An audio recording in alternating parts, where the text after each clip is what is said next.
Am. All right. Hello, everybody, and welcome to another episode of the Black Spitter Music Podcast. Today, we've got a really cool subject, a real cool topic. We are going to pick our top 10 plus 5 Beatle cover songs. And while I was going through these songs, and I'm pretty sure I can attest to the panel here, that these songs range from all the way from Ella Fitzgerald all the way to Metallica, all the way from Willie Nelson to Chris Cornell and Soundgarden. There's so many different artists Oh, that do Beatles it songs. kind of blew my. I knew there were a lot of Beatle covers. Don't get me Yeah, wrong. It's the Beatles, right? right, of course. But man, I mean, I'm like, I didn't know they did a cover. Like the Pixies did uh Honey Pie, and like there was a bunch of them I ran into where I was just like, whoa, Yeah, yeah, that. exactly. And then when you think about it, you're like, you know what? I can picture this band playing the song. I can picture this band having an original song like this Mm. because of their sound. And let's get to our panel. Joining us today is Metal Mike Tyler from. He is the owner of that metal station. You can find that online. It's free and has different DJs and DJs that talk to you about the music. And he also does it on Friday nights. Sometimes his brother's on there and some friends. They chit chat about music and they play them and they will take your requests. And also, he also has the plug podcast and more with Bushy. And there they talk about music, movies, and more. And also joining us, we have Al Horta from the Be Cool or Be Podcast Out. How's it What's up, going guys? there? Al, doing all right? Good, doing great, man. And I'm not. also, I'm. I'm I'm. sorry, go I'm. ahead. I'm not in my usual quarters. I'm actually away for work, but found some time where I can get in on this. So, I'm actually like 4 hours away from my house, staying at another house near my job site. So I'm here all week. So, but I got my phone. I got my list here, and I didn't want to miss this one. So, thanks for having me on. Oh, cool. Yeah, thank you for having me on too, Andy. Oh yeah, of course. But thanks for being here, guys. Especially Al. You're at work. You're 4 hours away from home, and you want to do this. So thank you so much. I really do appreciate it. Also, Kate Doré from the International House of Vinyl, and will be here very soon. As soon as she gets on. So, like I said, the Beatles have a wide variety of songs that are being done with so many different genres, genres that we can even think of heavy metal to jazz. It the list is endless, and we are going to pick our top 10 of these plus our 5 honorable mentions. So let's go ahead and go, and Kate can catch up when she gets here. All right, Metal Mike, what are you going to start off with at number 10?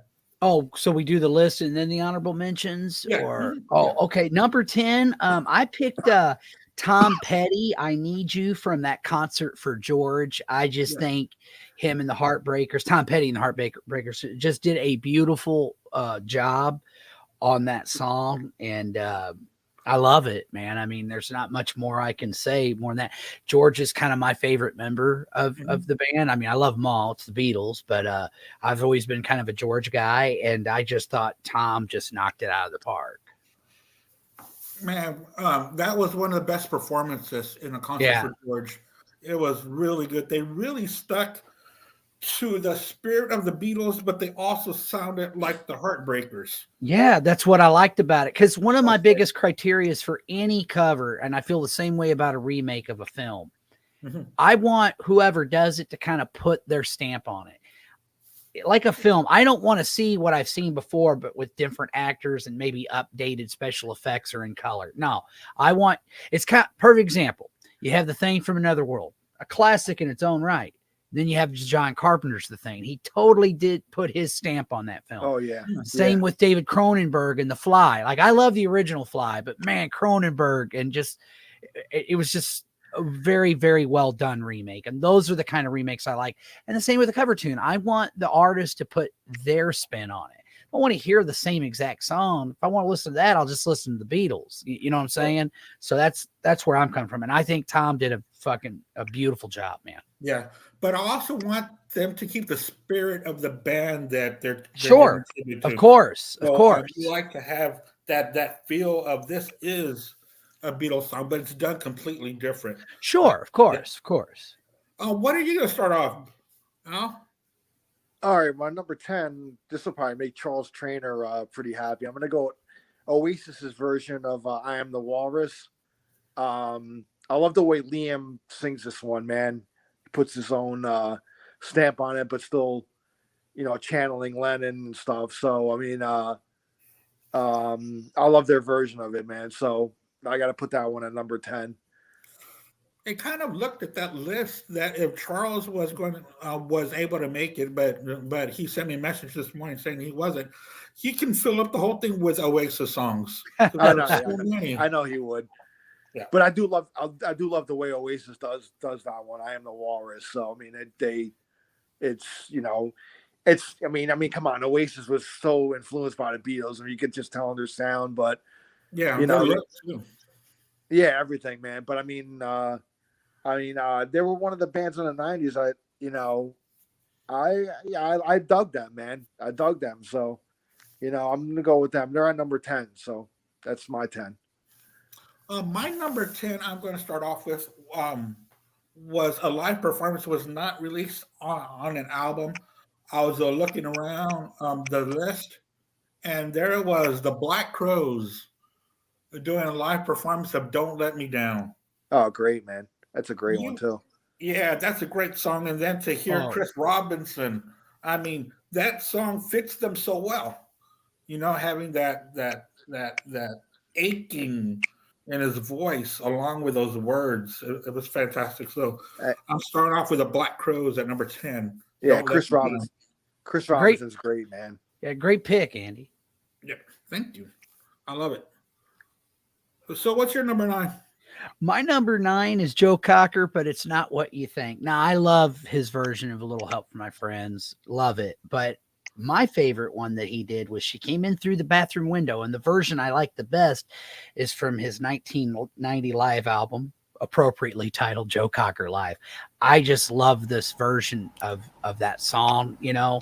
I think Joe sings great on it. The musicianship, the guitar player is just ripping. Great cover, man. And again, fits in with the criteria of where he made it his, but you can still feel the Beatles in it. Still feel their spirit. Yeah. So that's number 9. That's hey, fantastic. Kate. Hi. Sorry I'm late, you guys. I got jammed up at work, but I'm here. No, it's all right. Just that when it's after, I'll go ahead and do your 10 and 9. Okay. And you'll be up to speed. So thank you so much for joining us, ladies. Yeah, I'm glad I could. Kate. Hello, guys. How you doing? Good. And just to say before I forget, because it's on my mind, good luck tomorrow. Kate is going for her second performance at Stand Up. Yeah. Awesome. So good luck. We're all very proud of you. Thank you. Believe it or not, I did stand up for a while. Oh, that's awesome. Yeah, nice. Even had a couple of standing ovations, open mic. Yeah, nice. I haven't done it in a while, but yeah. It's fun. I really good like for you. it. Oh yeah, it's awesome if the crowd likes you. Yeah, I think it's the toughest, most rewarding form. It is.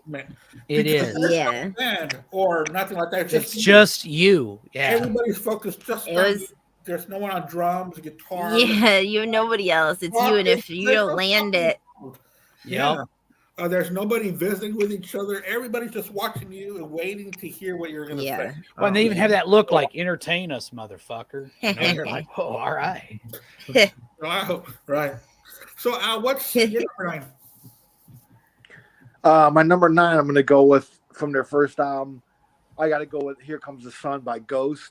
I like the way they redid it, and they put their own spin on it. Like Metal Mike said, I like when bands put like even though the Oasis one was kind of pretty faithful to the cover, it still sounded like Oasis though. Like they kind of put a little bit of a spin on it, but Ghost really kind of just deconstructed the song and just made it like their own, man. And I mean, it just doesn't sound like anything like the original, but it just sounds so haunting and it's so cool. I love the way they did it. It's man. very melancholy.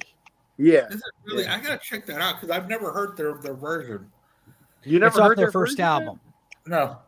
Yeah, no, check it out, man. It's definitely. I think you would dig it, but maybe not. I don't know. Who knows? I'll check it out, But man. that's my number 9, and so it's gonna be Ghost. Here Comes the Sun. Awesome. All right, Kate. Which I still. And the first album I still think is their best. That's my favorite. Yeah, that's what you were saying the other day when we were asking, where should we start? And you said like the first 2. Yeah. You want to get into, because I'm starting to get into different stuff. Like the other day, I was streaming Slair's debut album. I'm familiar with their, with South of Heaven and with Rain and Blood, but I need to stretch out a little bit more. So I said, you know what? Let me start from the beginning. Hey, them first 2 Slayer records are, they're awesome. I think. Yeah, I love Show No Mercy and Hell Awaits, man. Hell yeah, dude. Yeah, and haunting the chapel. Hell yeah. Not to take anything away from Rain and Blood, South of Heaven, or Seasons of the Abyss. I mean, that 6-pack is plus what you said, haunting the chapel. You can't go wrong. Yeah, dude. Yep. So that's what I'm doing too.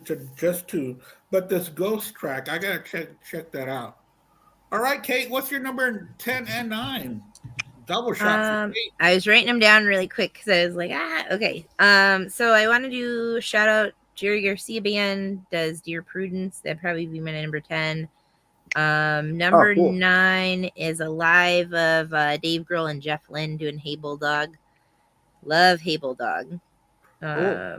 But shout out, I got to shout out to the Dear Prudence that they did in Across the Universe. If you guys have seen that, like music film, the way they did Dear Prudence all a cappella in that, I love that too. So that was kind of a tie up. I was trying to decide, but for like an actual band, I'd go Jerry Garcia Band. But yeah, let me see. Number 9, probably. I didn't have my list in order. I apologize. I'm kind of in a rush. That Hey Bulldog. Grohl loves Beatles. I love Dave Grohl. He's just so much fun. And Jeff Lynne obviously is amazing. Traveling Wilburys and all the support he did. And if you guys watch that like mini doc that they made about making Now and Then, Jeff Lynne's in there a lot in that like 95 sessions that they were trying to pull off. Yeah. That one got me misty. I love seeing George, and George is like gonna be sick soon after that, and I don't know, that just hit me hard. That was a heavy but cool. Like, I think it's really cool that they could finish it. Not like the song Now and Then was that fantastic, but I just think it's such a meaningful homage to 2 of their past bandmates. Yeah. But yeah. I know. It's that way. Yeah. The other day, I was going on vacation, and I was coming back from Georgia, and I was looking through Michael Sweet's music, and I didn't know, but he's made 3 cover albums with Susanna Hoffs from the Bangles. I didn't know that. Yeah. And they do a great cover of And Your Bird Can Sing. So that's my number 9. Nice. So it's Matthew I'll have Sweet. to check that out. Yeah, it's Matthew Sweet and Susanna Hoffs. And they've got 3 albums full of covers that they harmonize on. And Matthew Sweet can play a really good guitar. Cool. And he really does show himself off. But, man, the harmonizing between Sweet and Hoffs, it sounds great. Oh, that must be great, man. Yeah, so that's my number 9. They do And Your Bird Can Sing. All right, what's your number 8, Mike? My number 8 is Day Tripper by Cheap Trick from their 1980 live EP, Found All Parts, man. I just think this is a really rocking version of this song. I mean, yeah, I love it, man. I think Sanders' vocals are amazing. Of course, the guitar work, amazing as well. It's just just a killer cover. Obviously, Cheap Trick was very heavily influenced by the Beatles, but once again, channeling the inner Beatles, but yet making it their own, you know. And Nielsen's just killing it on guitar. Love it. Mm-hmm. Great pick, man. Thanks. Yeah, very great pick. Jimmy James Schwartz put on there. He always loved the Rufus Wainwright's version of Across the Universe, and I think that's on the I Am Sam soundtrack, isn't it? Yeah. Mm-hmm. All right, Al. What's your number 8? Number 8. All right, well, my number 8, and I always like their version of Helter Skelter. I'm going Motley Crue from their Shout at the Devil album. I know some people would disagree, but I mean, I like the way they did. They metaled it up. I mean, Helter Skelter sometimes it's called the first metal song. You know, I don't tend to disagree with that. It's pretty for its time. It was pretty damn rocking, man. Pretty hard, you know. So, but I'm going with the Crew, Helter Skelter. They made it their own. They did their spin on it. So I thought it was cool, and I love the Shout at the Devil album. That's my favorite album by them. So. So that's by far their best album. I don't even think it's a. I don't even think that's an opinion. It's science. Yeah, I think it's a fact. Yeah. Right. And that was the first version of Helter Skelter I ever heard was the Motley Crue one. Really? Yeah. Oh, yeah, no way. Yeah. Yeah. And you know, when it came out, it was 83, so I was like 8 or 9. Right on. Around there. And see, I already knew about the original, but like I said, thank God for older brothers and surrogate big brothers, man. Yeah, that's all I gotta say. Yeah. You see, because I'm the oldest one. Right. So you were the one that introduced all the cool music to your younger You were siblings. the discovery guy. Yeah, but my sister and I were 8 years apart. So it's a big gap. Yeah. That's a pretty good gap. That's a huge music gap 16, too. You know, we didn't hang out that much. You know, 16 and 8.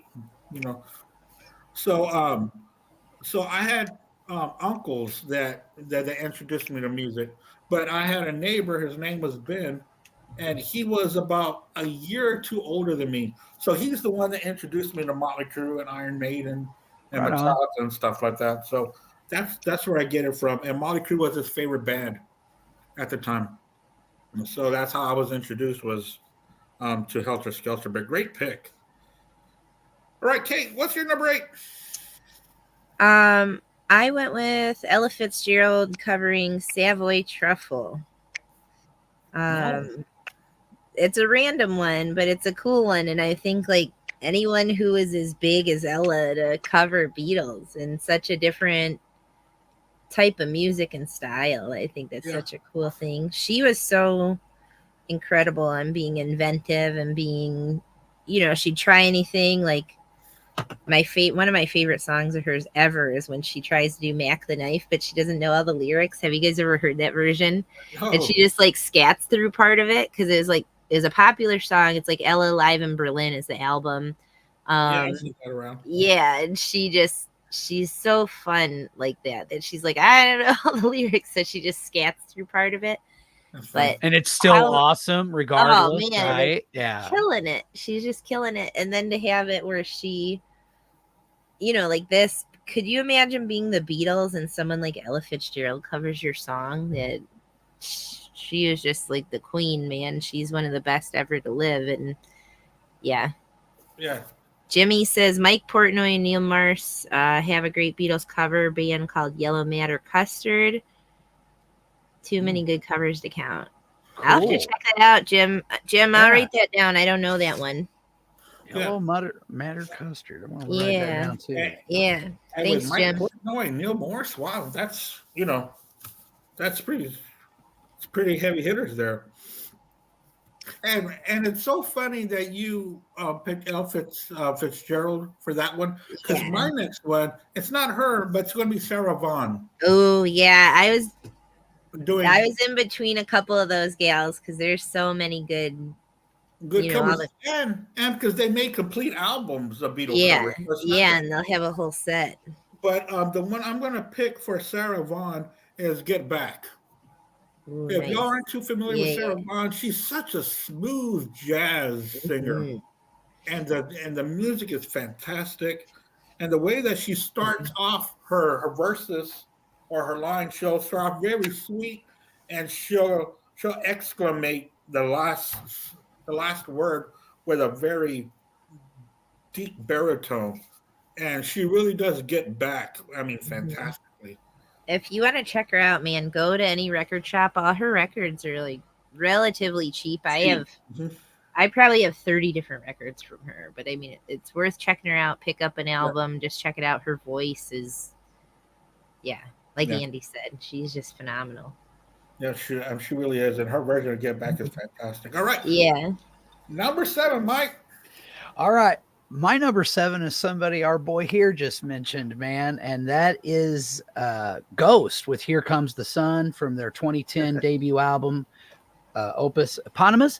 And of course, this was I think the Japanese version of the album because it had Yeah. the bonus track. And Yes. I got to go along with you, man. I think that what was cool about it is it's kind of melancholy and dark, but yet still you can tell it's the same song. You can tell it's the same, but they totally made it theirs, man, which is, again, that's part of my criteria with a good cover.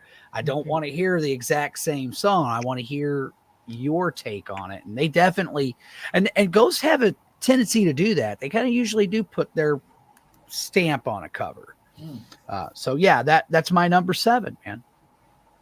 interesting. Yeah, they That's do good for covers, that man. track, so that's pretty cool. Huh? Check it out. They do good covers, man, in my Yeah, opinion. I think so too. Yeah, I mean, the shit, they only cover I heard was the Genesis. That oh, don't tell me it's off the I mean, weekend. Mm, go on. Jesus, he knows me.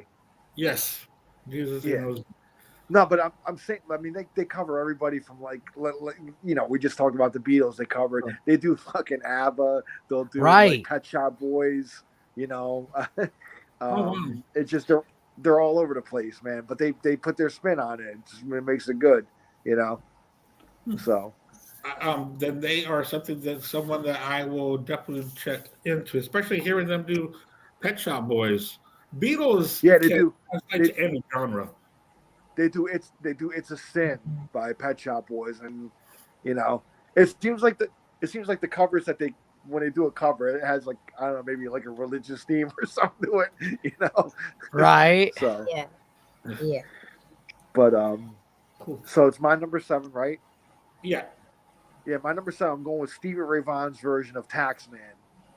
Nice. I Yeah. love Stevie Ray Vaughan, and his version is just, he puts his stamp all over it, the bluesy fucking guitar all over the Stevie Ray Vaughan jamming that only he could do, So and good. I love his version of it. So that's gonna be my number 7. I think it was available on his greatest hits album. If you bought his greatest hits, it was a new song on there. So yeah, and I think it was a live version on there. I think it was no, live. It was a studio version. Oh, okay. Yeah. Okay. But yeah, it's in his greatest hits with a brown cover on it. The brown Yeah. cover. Yeah. Stevie That's Ray, a really man. good song. Fantastic song. All right, Kate, which way are you going to go for number 7? This one I'm doing Richie Havens, but specifically him at Woodstock, which I know he covers a couple Beatles songs. I want to go Strawberry Fields medley, Hey Jude. And he does with a little help from my friends on this set too, but that Strawberry Fields he does, and then it's a medley with Hey Jude, and then he goes into Freedom. I mean, come on. That is wow, like really? Wow. such a, if you guys can think of Freedom from him, is one of the most phenomenal songs, but that medley, he kills it. And I've always loved Richie Havens, but that Woodstock set specifically is just, he like, wasn't supposed to play yet. Somebody didn't show up and he got tossed on, so to just pull that off, like, you know, you get thrown into the mix all of a sudden when you aren't supposed to be on yet, and he just nails it. It's phenomenal. That whole band, all the bongo players, like all the drum players, everybody that's doing jamming in that. So good. Such a good set. And I love his voice. He's got this Oh song man, yeah. called Love him. Follow that I fell in love with that song Follow. It's Yeah. so good. Yeah. Ugh, But, yeah. but he does have one of the most iconic performances in Woodstock. Yeah. That's probably like if you imagine that between Freedom and Strawberry Fields, you probably hear those two or like see those videos the most or like clips of that the most out of. I can't even imagine being at Woodstock. That just is one of those things that I like dream about it. It's such a weird thing that I wasn't there, but I like watching so much stuff and seeing so much stuff I dream about as if I was there. I don't know if you guys believe in reincarnation, but that's one thing that I don't know. I don't know. Maybe believe it's possible. Maybe in another life I was there. I don't know, but it just is such a thing that I feel so connected to for whatever reason. I dream about it, and it seems so real. That's the weirdest part. But I think just being inundated with video and the music and the whole vibe. Of course, you guys know what a hippy dippy I am. The whole thing is so cool. Yeah, I could tell. Well, I could tell by your cool rules. that you have that. Yeah, this banner in the background. I mean, I could think of worse flipping dreams. I mean, come on, it's Woodstock. Yeah, I don't know. That's one of those that like. I mean, I do that with some stuff. I don't know. I have a weird brain, and I dream really vividly. And like people say, you don't enter REM sleep, and you're not able to dream when you're napping and things. And I like the second I fall asleep, I'm dreaming. So I have a really different thing. But just to think of anything that's on your mind and that comes to me a lot. That's like a big reoccurring dream. Wow. Yeah. When I fall asleep, I could take a 10-minute nap and have you'll have a dream. A segment commercial like dreams. Yeah, my brain's like that too. And they say like you don't usually dream unless you're in REM, and REM usually doesn't happen for a few hours at least. So that's whatever. I don't know. Both of us are people that are like that I don't know. Left-handed, creative. I don't know. I don't know what it is. But it's cool. But I feel so connected to that, especially that song, and obviously like being a Beatles fanatic, of course. And he does 2 different Beatles covers, which with a little help from my friends that he does is great. But I just want to, I'll talk about that from somebody else too. But yeah. What's yours, Andy? Well, my number 7 is I knew that there was a cover album of Rubber Soul by different artists where they did all of Rubber Soul, which was really cool. And they're mainly 90s pop rock alternative bands. Mm-hmm. And I'm going to go with my number 7 being the Wallflowers. I love the Wallflowers, and they do a really good cover of I'm Looking Through You. Yeah. I love this joke. It's not my joke, but it's like, did you know Jacob Dylan's dad was a singer? It's a Zach Galifianakis joke, but it's just such a funny thing that he just says it in passing, like super subtle. Yeah. And like a lot of people wouldn't get it. So it's just such a brilliant joke. Unless you're a music person. Yeah, it's such. I wouldn't know. And it's so funny because Zach Galifianakis has that. I mean, I'm pretty sure he doesn't have it anymore, but it was that talk show. It was called Between Two Ferns is. Oh my God. Just tell these stars just the most outrageous things. It wasn't even a real interview. It was hilarious. He's so good. That show is so funny, and I feel like that's kind of a ripoff of like. Do you guys remember on Saturday Night Live, like Chris Farley would do those weird interviews with whoever the famous host was? Do you remember when? Oh, that was awesome. And I feel like Zach Galifianakis took that idea and really ran with it in Between Two Ferns. So if anybody's out there that's listening to this that likes those interviews that Chris Farley was joking, like, do you remember blah, blah, blah? He's like talking to Paul McCartney or someone crazy. You know what's funny about that, Katie, is the fact that the reason why they started doing that is Chris was such a fan of those guys that backstage he would literally do that. You remember when that was awesome, and they were like, "Oh, we got to put this in front of an audience." This is great. Legit nerding out because you know how. And I'd love how he'd get all upset because he realized it was a stupid question. He'd smack himself, and like, Paul would just be all super cool. Go, "Oh no, Chris, you're doing fine. You're doing fine." I know. Great, man. Especially when it goes, "Hey, Paul, do you remember when you got busted for pot?" I'm trying to forget that. And then I'm so stupid to ask you that. Stupid. And he's like, "Oh, you're He's doing so fine, good. Chris. You're doing Oh my fine." god, he's so those are so good, and I feel like Galifianakis just like takes that vibe of that and how silly that was, and he can just run with it. Like he's so funny in that. I'll post this thing that I'm talking about because it was called like Camping with Todd or something, and it's Todd Glass, who's another comic that's absolutely out there, but I adore him. And it's like him, Eddie Pepitone comes in for a minute, and Zach Galifianakis shows up for a minute, and that's when Zach Galifianakis says the like, "Did you know Jacob Dylan's dad was a singer?" thing. But they have this like fake owl in a tree that has sunglasses on, and they call it the Mitch Hedberg owl. So they have the Mitch Hedberg owl talking too. I'll post it on Black Spinner. It's like 20 minutes, but it's just such a goofy, Oh wow, yeah. fun. So many murderers, like Eddie Pepitone. If you guys don't know him, he is a murderer of a stand-up comedian, and that like I'll post it. It's so fun. And So you mentioned Mitch Hedberg. God bless God, his soul. yeah. If I could ever be at that level of like, that's the kind of jokes I like. I like those one-liners, and he would have a couple stories here and there, but like that, he's like, you know, a 20-minute special. He has like 120 jokes or something crazy. That would be, it was one after another. He was like the Benny. Oh man, Benny Higman of our time. All right, number 6, Mike.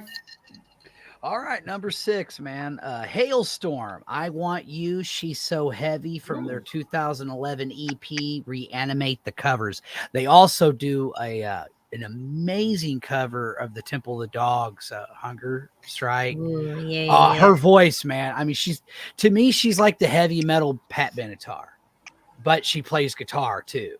And I don't know. I just think her and the band did a phenomenal job on this song, man. It's just great. So you should definitely check it out if you are not familiar with it. But that's my number 6, man. Awesome. I got to check that out. I'm writing all these down and putting them. Yeah, I like writing them down. I always do that. If you guys see me like not looking, I'm listening to you guys, but I'm writing stuff down. Right. Well, same here, man. I'm putting things down, especially which some of the ones you guys have picked, I am familiar with and have heard, and I'm like, yes. I'm sitting there going, yeah, can't argue with that one, man. That's a good. We'll have 3 overlaps, I bet. Oh yeah, I'm sure. Mm-hmm. Okay, Al, what's your number 6? My number 6 is typically when this band does covers. Again, they completely like deconstruct the song and like rebuild it and make it completely their own, and I'm going with Typo Negative, and they did a medley of Day Tripper, If I Needed Someone, and I Want You, She's So Heavy. And typical Typo Negative style. I mean, like with Pete Steele's voice. I mean, and Pete Steele's got on record as being a huge Beatles fan. He always described Typo Negative as like a cross between the Beatles and Black Sabbath. You know, how can you go wrong with that formula? Yeah, right. That was like his two main influences, you know, and throw in Bauhaus too, like those three bands, or like if all those 3 you threw them in a pot, you'd come out with Typo Negative, you know, and that's crazy. That cover that they do of Day Tripper, If I Need Someone, and I Want You, She's So Heavy is incredible. I love their version of it. So. Metal Mike approves, so I feel. I definitely do. There's going to be some overlap. Spoilers. Yeah. You know, I did tell the story last week about Typo Negative when I went to go see them, but at that show, I wasn't that familiar with their music yet. But man, they went into Cinnamon Girl, and I almost lost my mind. I was like, dude, I love that cover too, man. Yeah. I always thought Typo did great covers. Their cover of A Summer Breeze is amazing too. Another great one. It was like, again, just like I said, they take a familiar song and you don't even recognize it and then you start and you're like, oh my God, that's Summer Breeze. I love that, man. Like, wait a minute, how does this sound so different? But it is that. But yet you can still hear it, you know, and that's what I loved about Typo. Yeah, they did. I love the way they did like the song Black Sabbath, but they did it from the Satan's perspective. Right. So it's like, you know, that was kind of a cool, different like kind of spin on the song. You know what I mean? Mhm. Oh yeah. And Yeah, the if you, lyrics were different. They actually did two yeah, versions. One, the lyrics are the same as the Ozzy one, and then there's the other one, the Satanic perspective, where it's from the devil's point of view, yeah, yeah, and yeah. they're So yeah, both I mean, awesome. It's awesome. I've always loved their covers. Yeah, Cinnamon Girls, but always one of my favorites too by them. I've Yeah. always loved Well, that that's one. one of my all-time favorite Neil Young songs. Anyway, that song Yeah, rules. yeah. Mhm. And So that that's my type number of 6, negative. man. And That's my number also 6 typo. another thing about typo, you had mentioned that Black Sabbath song on that whole Black Sabbath tribute album. That's the best song, I think. Oh, Is by far. negative. There's some good covers on there. Don't get me wrong. There Yeah, there's are. stuff, but I mean, I that, love that album, but I remember hearing that for the first time and just being blown away. I was like, whoa, yeah, what is this? And I wasn't that familiar with Typo before that. I had been a Carnivore fan, and I kept going, man, that dude sounds like Carnivore. And then I'm like, oh my God, he's got another band. Went out and bought, Bloody Kisses and every Typo. I think there was Origin the Feces, Bloody Kisses, and maybe Slow something deep, else. Yeah, Slow deep, and Deep Hard. Yeah. Yeah, And I was just like, oh my God, this is amazing. So been a fan Yeah. ever since. yeah. Well, the thing is that Black Sabbath version by Typo Negative, it's like towards the end of the album. It might even be the last track. It is the last track. And you're hearing the album, you're like, man, that's pretty good. And then this comes and it just blows everything else away. It really does. I gotta be honest, man. Like when I was a little kid and I heard the Black Sabbath song, it scared the shit out of me. Oh, And yeah. all these years later, when I heard that typo version for the first time, it kind of brought that same feeling back. It was like so eerie Yeah, and you have fucking, like PTSD.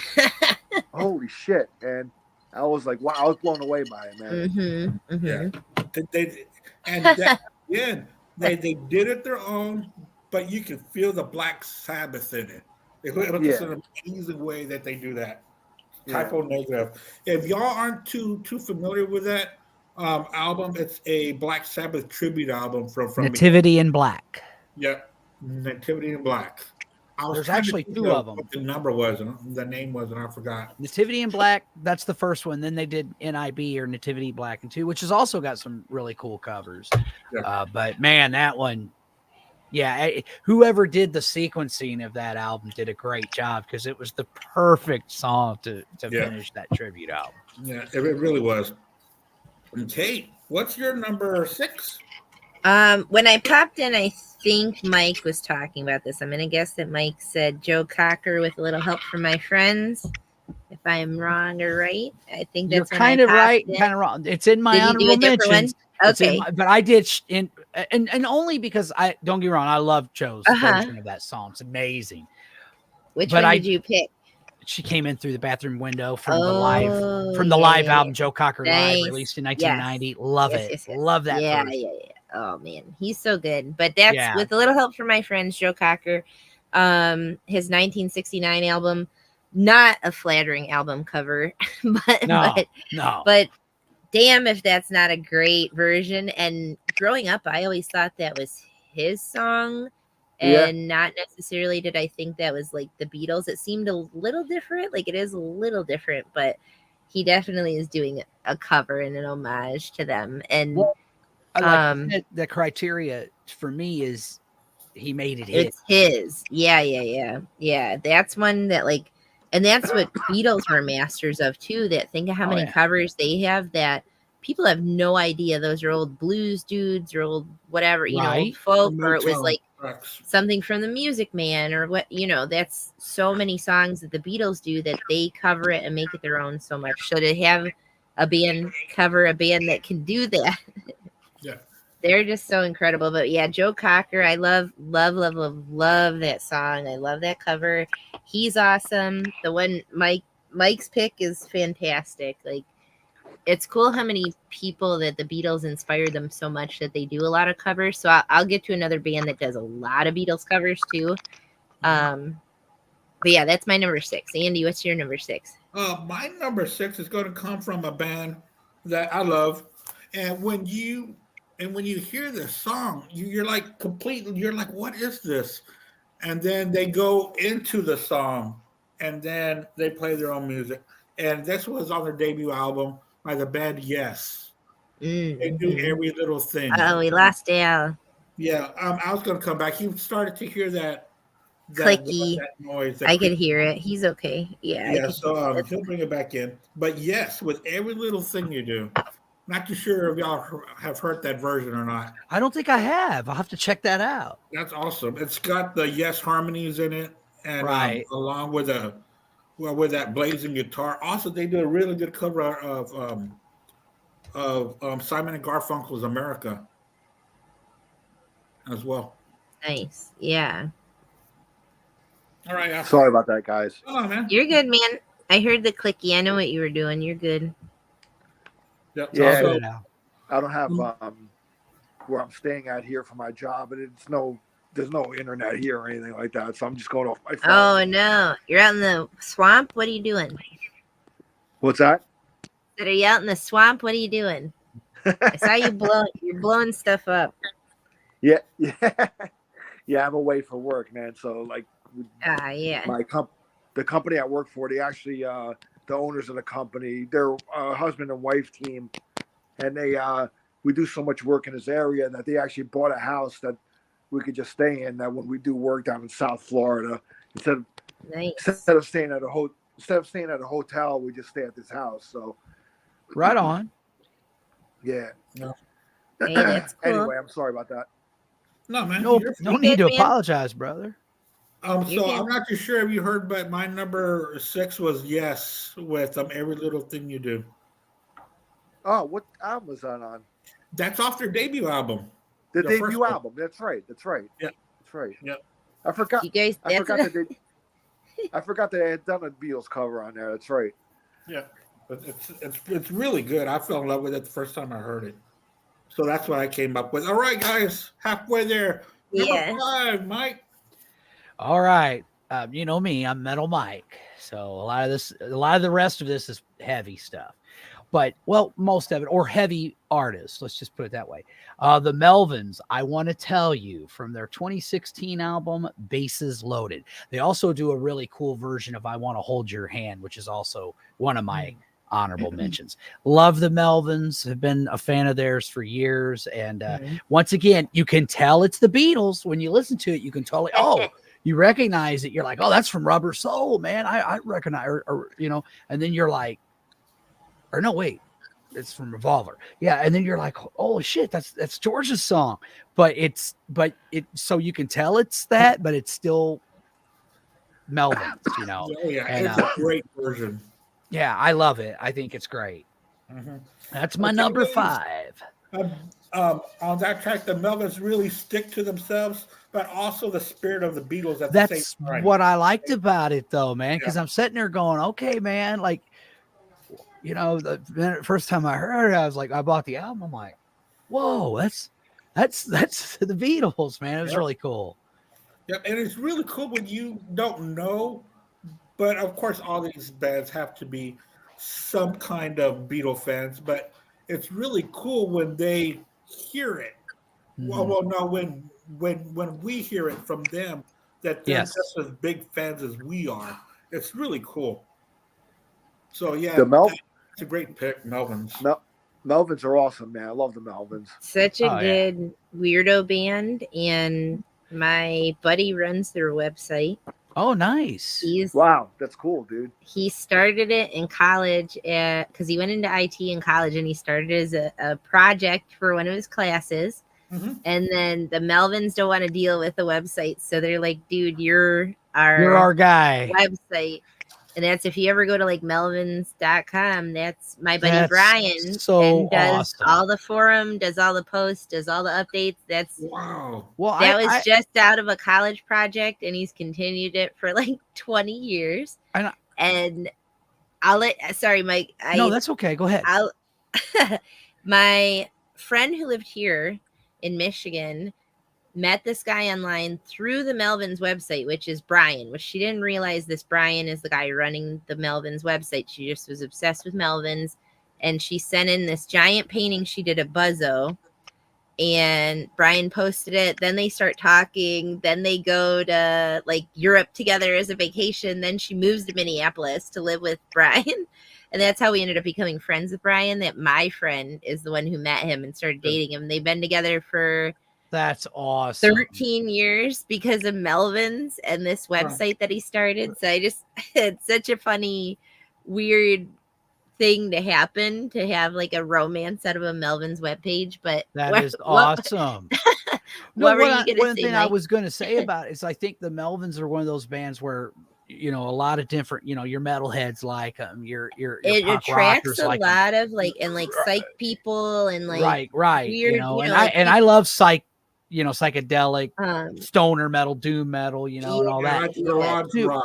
Yeah. They have such a variety of sounds. But I also think the Melvins are very important, especially when you consider the Seattle scene. I mean, they were an influence on Nirvana, Soundgarden, Cobain was Alice in obsessed. Chains, and all. Yeah, they loved the Melvins, man. In fact, he taught them how to play that down-tuned guitar. That's just such a part of that scene. So, to me, the Melvins don't. I mean, it's weird. I think for us music lovers, we know how important the Melvins are, but for the people outside that are like Nirvana, and you say the Melvins, and they're like, "Who?" They don't even know what you're talking about. Melvins influenced all those guys. They're like pre-grunge. You can't classify them. They don't. In fact, the first time I ever heard Nirvana, and I don't mean this in a disparaging way, which some people take. I mean, I'm not going to lie. My Nirvana, they're okay. They had some good tunes. Well, I when it came from the big four of grunge, I was an Alice in Chains and Soundgarden guy. Let's just put it that way. I liked them all though. But Nirvana, the first time I heard them, I'm like, this is kind of watered down Melvins. That's what it reminded me of. It reminded me of the Melvins, but just a bit more poppy, a bit more I don't know, poppy is the right word, but just a little bit more a little bit more accessible. Yeah. And I don't mean that in a put down type of way. No. Because the thing about Nirvana, it's like what they said in that Metal Evolution series when they talked about grunge. Was Nirvana a grunge band, a punk band, a rock band, a pop band, a metal band? They were all those things. And it's kind of true. There. I mean, the guy, whatever else you can say, and even I've gotten older enough to realize, Kurt was a pretty damn good songwriter. I thought it was interesting too that in the Batman they picked one of my favorite songs of theirs too. I was like, hell yeah, man, for the movie. But yeah. Anyway, just wanted to throw that out there. Melvins is just such a different animal that, and especially all throughout all their albums, that they are just very experimental so much. And like then they're obsessed with Kiss, which is so funny to me that they're obsessed with Kiss. And like, you have to watch this interview with Gene Simmons talking about how he liked them and he wanted them on one of those cover albums, and something didn't work out that they didn't get to put one of their covers on it. But their version of Going Blind is awesome. it. Yep. Somehow it didn't end up on this like Kiss cover album that was being made, but Gene Simmons is like talking about Melvins and how he likes them and he hates everything. So anybody who doesn't know Melvin should check them out. They have this Beach Boys cover that they do that instead of doing like what is it? I mess around. They say I fuck around. Yeah, it's hilarious. And like if I'm in a bad mood, I could put that on and it changes my entire mood completely because it's excellent. Here's something that's interesting too about the whole Kiss thing. I saw the Melvins about a year or two ago. They had Red Cross opening for them. And when Red Cross come out, then the Melvins did their thing. And when they came back out, they did an encore and they did Deuce by Kiss. And the whole place went insane. Nuts. They're obsessed with Kiss. Yeah. So well, I mean, hey man, they were my gateway band. I love them too. But to me, it's the original. It's the 70s. That's where it's at. It's the old school Kiss is the best, man. I wonder if that tribute album was Kiss My Ass. I remember that. It was. And they were supposed to be on the album. Then for whatever reason, I don't know why. Something happened because I'll find that interview that I watched, but it's Gene talking about them and he likes them, and whatever the hell happened that Going Blind didn't end up on that, but he likes them, and it's so funny to listen to him talk about a band that he actually likes this band. And especially a band that's covering them. Yeah. And that Kiss My Ass also has a lot of different genres on it. Very different sounding stuff. Yeah. And I'm not going to lie. Young Metal Mike was not I'm like, what? You know, Not into it. Not at all. Not at all. I liked Anthrax's She. There was a couple other ones I thought, but I'm like, Mhm. what? I Mhm. thought Gene and Paul had lost their mind. And then when I found out that Going Blind didn't make it, that made me even madder. I'm like, what the hell, guys? Yeah, They I'll probably find left that and I'll post probably that left the too. best cover off of there. But, you know, Yeah. to be fair, also, I also realized that Kiss influenced a lot of different types of bands and music. And I'm not as Mhm. closed-minded as I was then. You know, I was kind of, Yeah, back you then. get older and you get wiser. You know? Back then you're probably like, what the hell is the Gin Blossoms doing on here? Or what, That's exactly what I was thinking. I'm like, what Things the like hell is that, this you know? shit? You know? And Garth Brooks. Even though I thought they did a pretty decent, they're the ones that did Christine 16, right? Yeah. Gin Blossoms? They did a pretty decent job on it. And I think Garth Brooks did Hard Luck Woman. Yes, he did. What a funny one to have on there. Like you drop Melvin's off, but Garth Brooks is on there. Well, Yes, Garth like I Brooks said, did at the in time, young Mike was not happy. I was just like, I get what it. is this? I get Now it. I've mellowed and realized, well, hey, you know. Yeah, I got that on cassette actually. And and there's another band on there that it was a big deal of why they were on there, but I forgot who they were. What was it called? It's called Kiss My Ass. Yeah. Okay. The Mighty Boss Tones did a strange version of Detroit Rock City on there too. Yeah, Mighty Boss Stones. I And know the cover Extreme was is on like there. They did Strutter. There was trying to think who else was on there. Oh, like there was a kind of a wasn't it like Jane's Addiction and like Hang on, yeah, I'll read it because I did. It's Kiss My Ass, Shandy's classic Addiction Kiss. or something like that. Detroit Rock City by Mighty Boss Tones, which shout out to them. Like if you guys have never seen them, they're so freaking, I mean, they kind of broke up or whatever, but they're amazing live. Rock and Roll All Night, Toad the Wet Sprocket, which is bonkers to me that they're covering a Kiss song because that whatever, that album that was super famous, I think that was in like 92, that one. Plaster Caster, Lemonheads, Black Diamond by Yoshiki.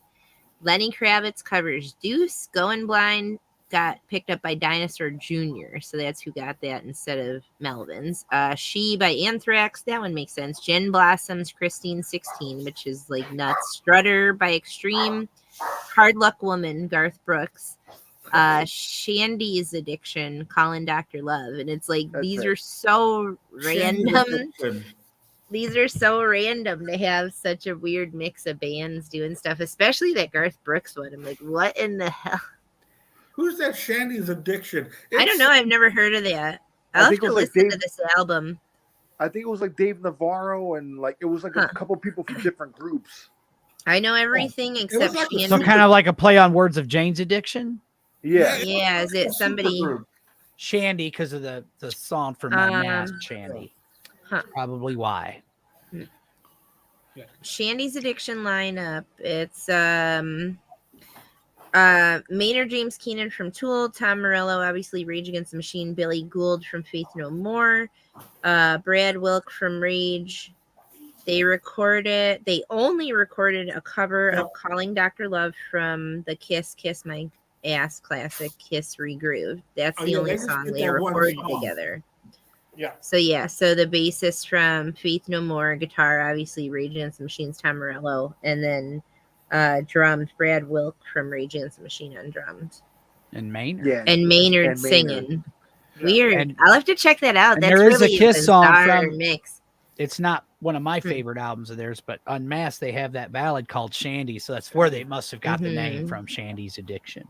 Yeah, that's such a funny mix of people. Maynard James Keenan's so weird. I got to see Tool live once, and they're incredible live. I was really amazed they could like make that happen live. But what a weirdo that he's like hiding behind the stage in his mask. And I've seen Tool several times, man. Yeah, I saw them during Lollapalooza '97, I think. I've He seen was them a dressed bunch of times. pretty provocative, to say the least. I've never seen so weird. prosthetic dildo walk around stage. Well, he got in trouble. He He got me too. I don't know what came of that. I don't know all of what came of that, but he got in trouble. I don't know. All right, guys, let's keep going. We are at Al, right? Yeah, Al's Yeah. turn. Al's What number are we 5. on number 5? Yeah, number 5 was Kate's number 6 was Joe Cocker, A Little Help from Our So Friends. good. I got to pick that one because growing up as a kid, I always heard that, and again, I thought that was his original before I even really knew the Beatles and stuff like that. So I would hear that on the radio, as a little kid, and I'm like, hey, that's a great song. And then I remember in the '80s, the Wonder Years used that. I as literally was I just was going just to gonna ask. say, I'm like, yeah. when that got You- picked up, Wonder Years, and that was their theme song. That was their theme song, yeah, the Wonder Yeah. Years. So, and Jimmy Page plays guitar in that too. So Yeah. Yeah. which is really cool. He did a session on there, and I think he played on that album. So hmm because I know It's he's funny. when you open the liner notes, there's a picture of him in the liner notes of that Mhm. album. So It's but amazing yeah, when I you gotta- look how much stuff Jimmy Page is on is wild, like blows your mind mind. bending how much stuff he does. Yeah, Yeah. that he doesn't really get credit for, or it's just stuff that he was working on. It's just nuts. Where he was actually in some Beatles sessions or sessions with with George Martin for stuff at that time as well. Wow. It's pretty amazing. So All that's right, my Kate. number 5. Number ahead, 5, Kate. Joe Cocker. I got to see him once in concert. My wife and I. That would be It really was cool. so cool. He came out. I saw Never him once did. too. Yeah, Never got to see Oh, Joe, man. Yeah. Breaks my heart. He I got was to see- moving kind of slow because he was near death, but man, he sounded good. He sounded Yeah. fantastic. I saw him. It was a double bill with him and Steve Miller Band. Oh, And, nice. That'd be fun. Yeah, You that'd know be what? I fun think stuff. that's the one we saw was him with Steve Miller. It's got to be. Yeah. Yeah. Yeah, my wife Yeah, it is was like- not. it was- I'm shaking her head. Yes. It was late. It was late in his career. It wasn't too far before he passed. So He yeah. passed. Yeah, it was close. He was I dressed love like, his- like an old man would dress. I Yeah. also love his version of "Come Together" on the Across the Universe movie too. That's pretty. Oh man, badass. yeah. And then he has like there's so many good bits. Like I always talk about that movie and I'm like, the parts that are lame are super lame, but the parts that are good are phenomenal.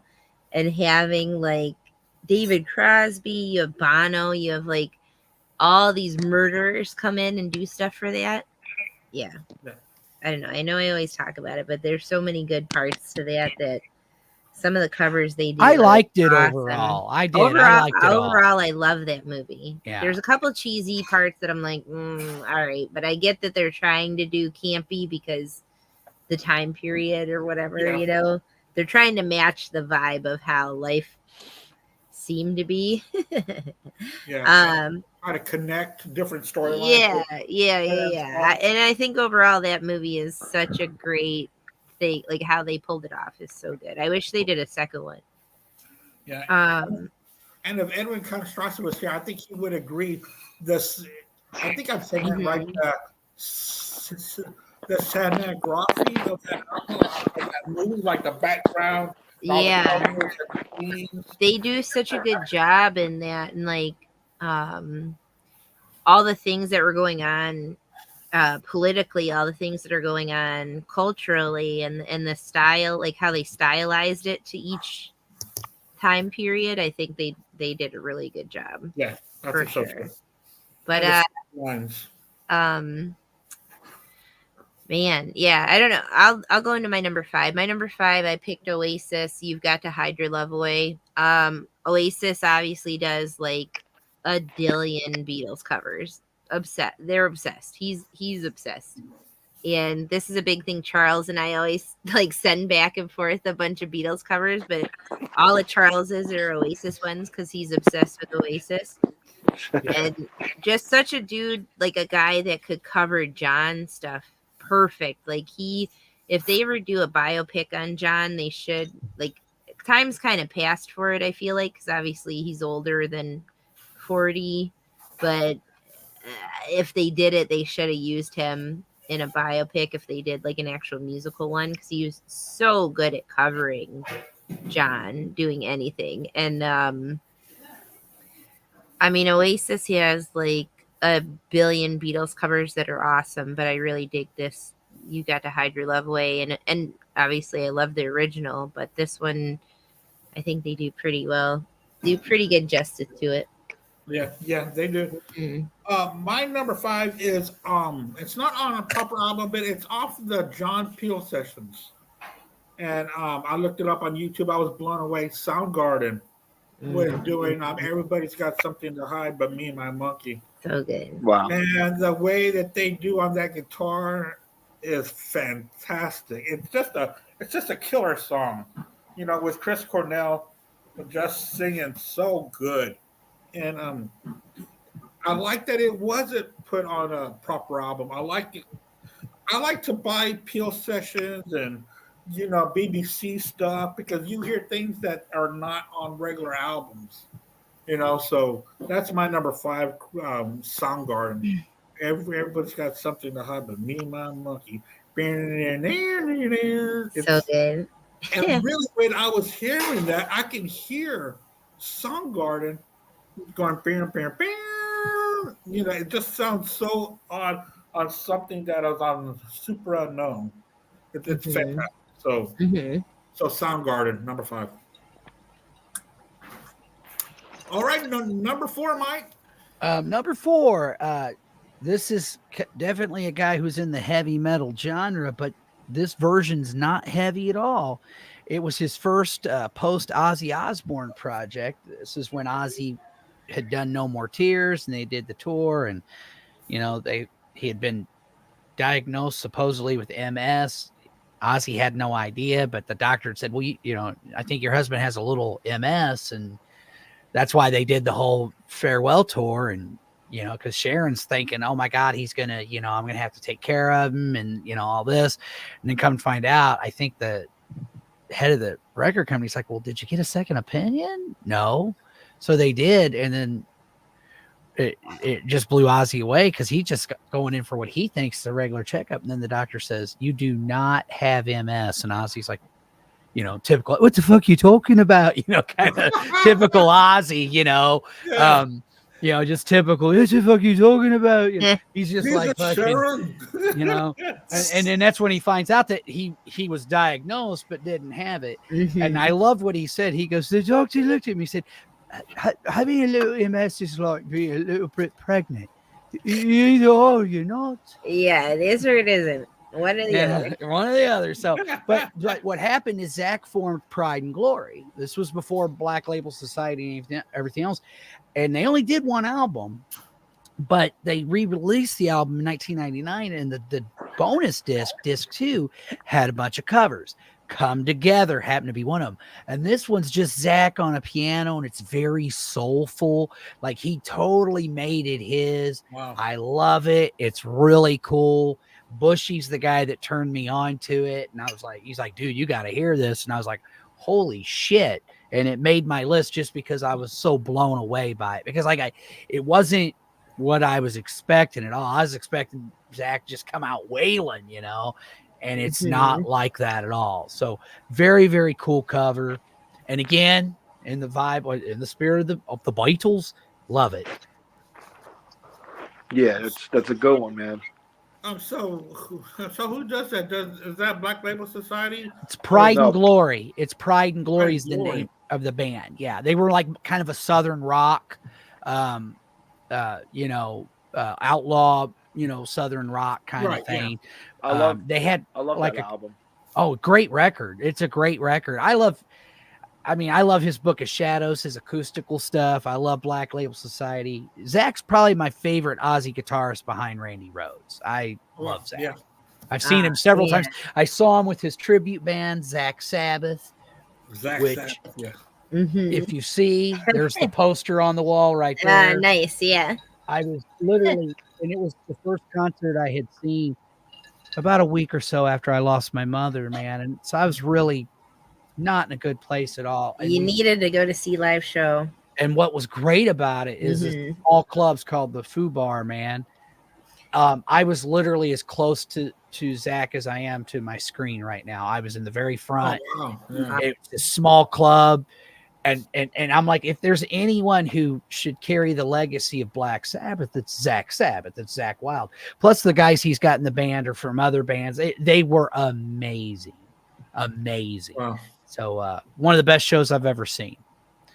Yeah, it's kind of jarring how his voice does sound a little bit like Ozzy when he's doing Black Label Society. Yeah, well, that's got that younger Ozzy sound. He does a lot of backing vocals for Ozzy, and Ozzy even said Zach's a huge help to me now because Ozzy's older. Yeah. He can't quite hit some of those. I mean, it's funny because there's film footage and he always calls Ozzy boss, which I just think is hilarious. He's like, "Well, look, boss, no offense, but it's not 1992, man. You can't hit some of those notes like you used to." Yeah. And Ozzy's like, "What the fuck are you talking about?" It's fucking great, but I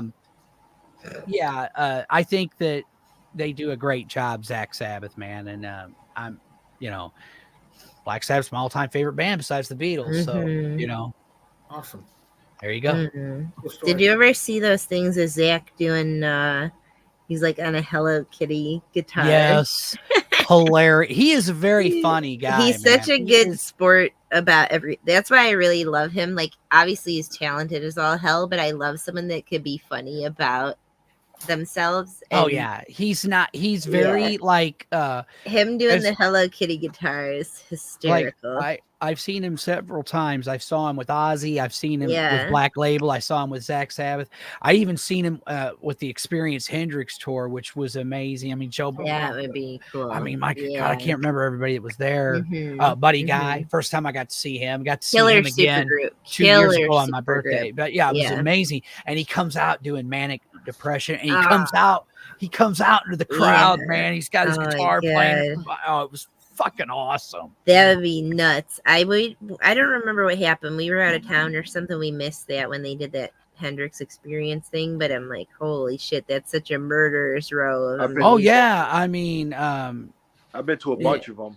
You got to see a few of them. They're great, aren't they? I got to see Buddy Guy last summer, and I don't know how I managed it. I was supposed to be in like 8th or 9th row. I think my buddy had tickets. And then when we walked up there, it was like blocked. So my friend just grabbed me and shoved me. And we were in 2nd row at Buddy Guy. Way. And no one said shit. Like, all the security didn't say anything to us. We stood there for like an hour. Buddy's the most adorable. He is. Funny, like crazy. Hilarious. All his stories are incredible. Like, what a national treasure that most people never appreciate how incredible Buddy is. That just was such an insane experience to just be in the 2nd row for that. And he's just such a doll, and he swears and he's cursed like a sailor. Come on, motherfuckers. I know you can get louder than that. Telling exactly. And telling all these stories from when he's a kid. And it's like someone who grew up with an outhouse, and now he's like selling out these giant outdoor amphitheaters, and his club in Chicago is incredible. Like, what an amazing underappreciated person for our like American music history. Oh, I second that. I third that, Katie. I mean, I've seen him twice. Yeah. He's one of the last living links between like legends, the old blues guys. Literally, how his club is named Legends. He is one of the last legends. That he's one of the club of Howlin' Wolf or Robert Johnson or any of those old blues dudes BB obviously is like one of the more recent ones that we lost, but to think Little about Walter. Him, I mean, Muddy. He's one of those last connections, and that, oh man, what a gem. I just was like completely like hearts in my eyes watching him when we got to see him. He was so good. Such an incredible performer and such a character, and like down to earth as all get out. Oh man. I got to see him on my 51st birthday. Nice. That would have been my a buddies good treat. got me tickets, and we had a table, and it was so cool, man. Yeah. I was always a fan, just getting, I thought I was pinching myself. Just you don't realize it. Experience Hendrix. Yeah. But then when it was just him, I've always loved him, but then to see him live and see Yeah. what an incredible performer and his character and his personality and oh my god, Very charismatic. I was completely smitten there and just like in love that he is just such an amazing human. Yeah, I got to see him during a Eric Clapton Crossroads Festival. Oh, that would have nice. been really cool. Yeah. That would have been I got to awesome. see him on stage with, he did his set, but then they would do like little acoustic, well, not acoustic. Yeah, well, like acoustic or like solo sets together. Like a breakaway, yeah. Right, so it was Yeah. him and B.B. King and Jimmy Vaughn and I Clapton. never got to see BB, and that's And, one that I like regret Oh, forever no. and never seeing BB. Yeah, I got but to if see BB in a small place as well. Ah. Bobby Blue Bland, actually. wow, You know what kills Bobby me? Blue Band's another one that people I think don't realize. That's like a sleeper that somebody who's incredible. What absolutely kills me, guys, is I live in the Metro East St. Louis area. I had a friend who lived in the Loop. Chuck Berry. All those people come in all the time at Blueberry Hill. Yeah. All the times I got up there, were there all the time. Right. I never got to see him though, because every time I tried, I could hear him, but I couldn't. The place was just packed, man. I never got to see Chuck Berry live, man. I heard him. That would have been insane. But I never got to see him. How often would he play? It was a lot of times it was very sporadic. It would just happen. It wasn't a lot of times it wasn't anything planned.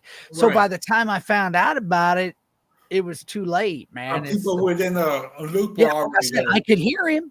Yeah. And he sounded great, but I didn't see him, so it's like, I mean, I heard Chuck Berry play live, but I never got to see Chuck Berry. Wow, that's awesome. But still, you got to hear him live, man. Yeah, it was cool. It was cool. I mean, but it just broke my heart because, my mom and dad, they were big Chuck Berry fans. And, that would have been cool to go with them. Come on, man. It's the foundations of everything that followed after, he's one of the godfathers, much like Buddy Guy, like those guys, those legacy artists, man. That's why I went and I just recently saw Clapton, because it's like, these guys aren't going to be around forever. And man, he was flipping phenomenal. I saw several times Clapton. I never had. And my buddy him last year, and I was just amazed at his how band good. Too was amazing. The whole, and I just love how he just goes, "Thank you," and goes right into the next song. He's so awkward. Yeah, he's such an awkward dude, but to watch him and he's still incredible. And then his band is so tight and amazing, just phenomenal. And a big full band. It's amazing. I love how artists bring everything they could out on stage so that everything sounds the way the fans wanted to hear it sound. And without tapes, you've got every little musician playing every little thing. It's awesome. Yes. Right now, what's your number 4, buddy? My number 4, it's going to be a little bit of an obvious one, but there's such. The Beatles were a big influence on them too, and it's when you listen to classic rock radio, a lot of times you hear their version actually probably more than the Beatles version, and that's "Come Together" by Aerosmith. It's an obvious one, but listen, man, I grew up. It's great. I grew up and I heard that a lot, as a young kid, and more than the Beatles, like as I was a kid, because that was the more newer version. And as I've gotten older now, like classic rock kind of it goes back and forth between the two, but the Aerosmith version is great, man. A little more punch on the guitars and stuff, and them guys are huge Beatles fans too. So and just to mention on a smaller scale, I'm Down, which they did a cover of that on Permanent Vacation. That's a great one too. Yeah. But that Come Together was a monster. In fact, it was so monster, it was a hit for them. Yeah, huge hit.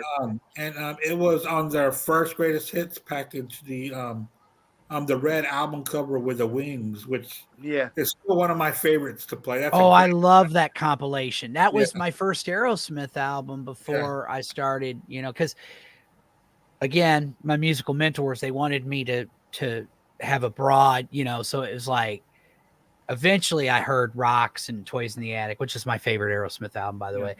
But he was like, here, listen to this. It's kind of like Aerosmith 101, really, that Yeah, red, you yeah. know.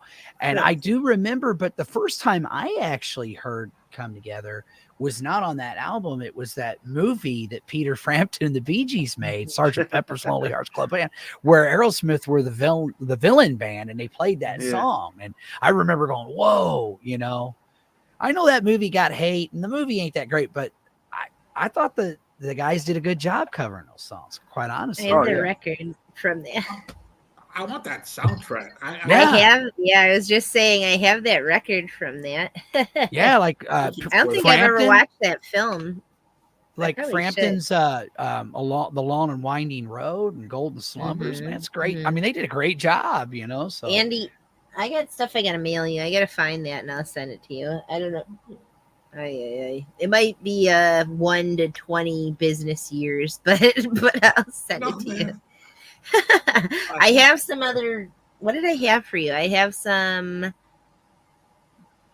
I have some Elvis Costello for you. If I find that Sgt. Pepper, that cover one, I'll send it to you. I know I have it somewhere. Oh, cool. And I still need to send you that Jay Giles Band live album that was recorded in Detroit. I need to send that. That'd be fun. Yeah. I forgot about that. Yeah. I have your name stuck on that blue Elvis Costello, but I'll find that Sgt. Pepper one and I'll send it to you. Oh, cool. I would absolutely love that because I gotta hear George Burns. Yeah. Oh my God. I had this George Burns Sings album. It's so wholesome. If you guys come across a copy of that, George Burns Sings. It's amazing. Man, George Burns is a legend, man. I love that guy. It's so cute. Some of the covers he does are so it's so wholesome. It like makes your heart warm. Like he's just such a cute old man. And here, like local, like closer to Detroit, we had the George Burns Theater. So my whole childhood, there was this like, it's his glasses, his hair, and a cigar. Just this weird silhouette sign. Oh man, yeah, that's all my childhood of seeing this George Burns Theater and this weird silhouette sign. It should be in a museum somewhere. I have no idea what happened to it after they closed it, but he's so near and dear to my heart. And then that George Burns Sings album, he probably covers. I should look and see. I bet you there's a Beatles song on there, but it's such a wholesome cover album. I remember I bought something called George Burns Turns 18. And I was so excited because I thought it was going to be stand-up.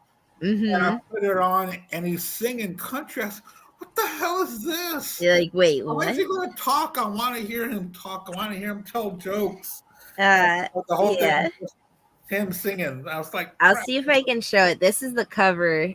Oh, hang on. I'm backwards. I get so confused. George Burns Sings. It's literally, you can find it for $1 or whatever, but it's such a cute album if you guys can pick it up. Right on, man. Yeah, me, my on the album cover that I have is the way that we always saw George Burns, you know, the odd version of George Burns. Yeah, just a cute little old man. Yeah. Great entertainer for Oh, I mean, legend. Yeah, he on this. So listen to this track list. It's in the beginning. Awesome. You know, fucking ELP. And then with a little help from my friends, like I said, I knew he covered a Beatles song, but I couldn't remember what it was. Mr. Bojangles Medley, King of the Road, which Roger Miller, come on, great. 59th Street Bridge, I Kissed Her on the Back Porch. Satisfaction, which is hilarious to listen to George Burns singing Stones. It Misbehavin', Your Mother Should Know. So then he's got another Beatles. I'll Buy the Ring. It All Depends on You. What is it? You Made Me Love You. 1941. Grizzly Bear, Old Folks, and The Sun Shines on My Street. I can't speak today. But the him doing Satisfaction, it is worth your money just to get it for that. That's such a trip. But yeah, he covers 2 different Beatles songs on that. Wow. So shout out to that. That could be, I'll take that from my 5 honorable mentions. George Burns Sings. What a incredibly wholesome, ridiculous album that I absolutely adore. Right on. That's awesome. With a different point of view. All right, Kate, what's your number 4? Oh my gosh, sorry, I derailed this so bad. My number 4, Bowie doing Across the Universe on what is that? Young American. Yeah. Yeah. Come on, it's Bowie. He makes it more dark in a way. Like it goes from that like ethereal, weird, like space kind of thing that the Beatles have. That cosmic's a good word for it. And Bowie gets it into the like darker realm of what you guys have heard it, you know what I'm talking about, but I had to shout out Bowie on this somehow, and Bowie covering Across the Universe is it's great. Yeah. What's your number 4, Andy? Cool. Yeah, as I was going through some songs, I saw, wow, Johnny Cash did In My Life. Mm-hmm. So I heard it. I was like, Yep. I'm going to make my list. Yeah. Then I saw it connected to what I did pick my number 4, Roseanne Cash. They're doing I Don't Want to Spoil the Party. Nice. Yep. Which I Don't Want to Spoil the Party is one of my favorite songs by them. And to hear it from a different point of view, I think Roseanne did it like in the late 70s, early 80s when she was, a big hit. Just popping. Yeah, she's like popping off really. Yeah. She's another sleeper country musician that I feel like she really gets is. obviously overshadowed, but she's another sleeper. And if you watch that Ken Burns country music documentary, she's so good in that. She's really? Yeah.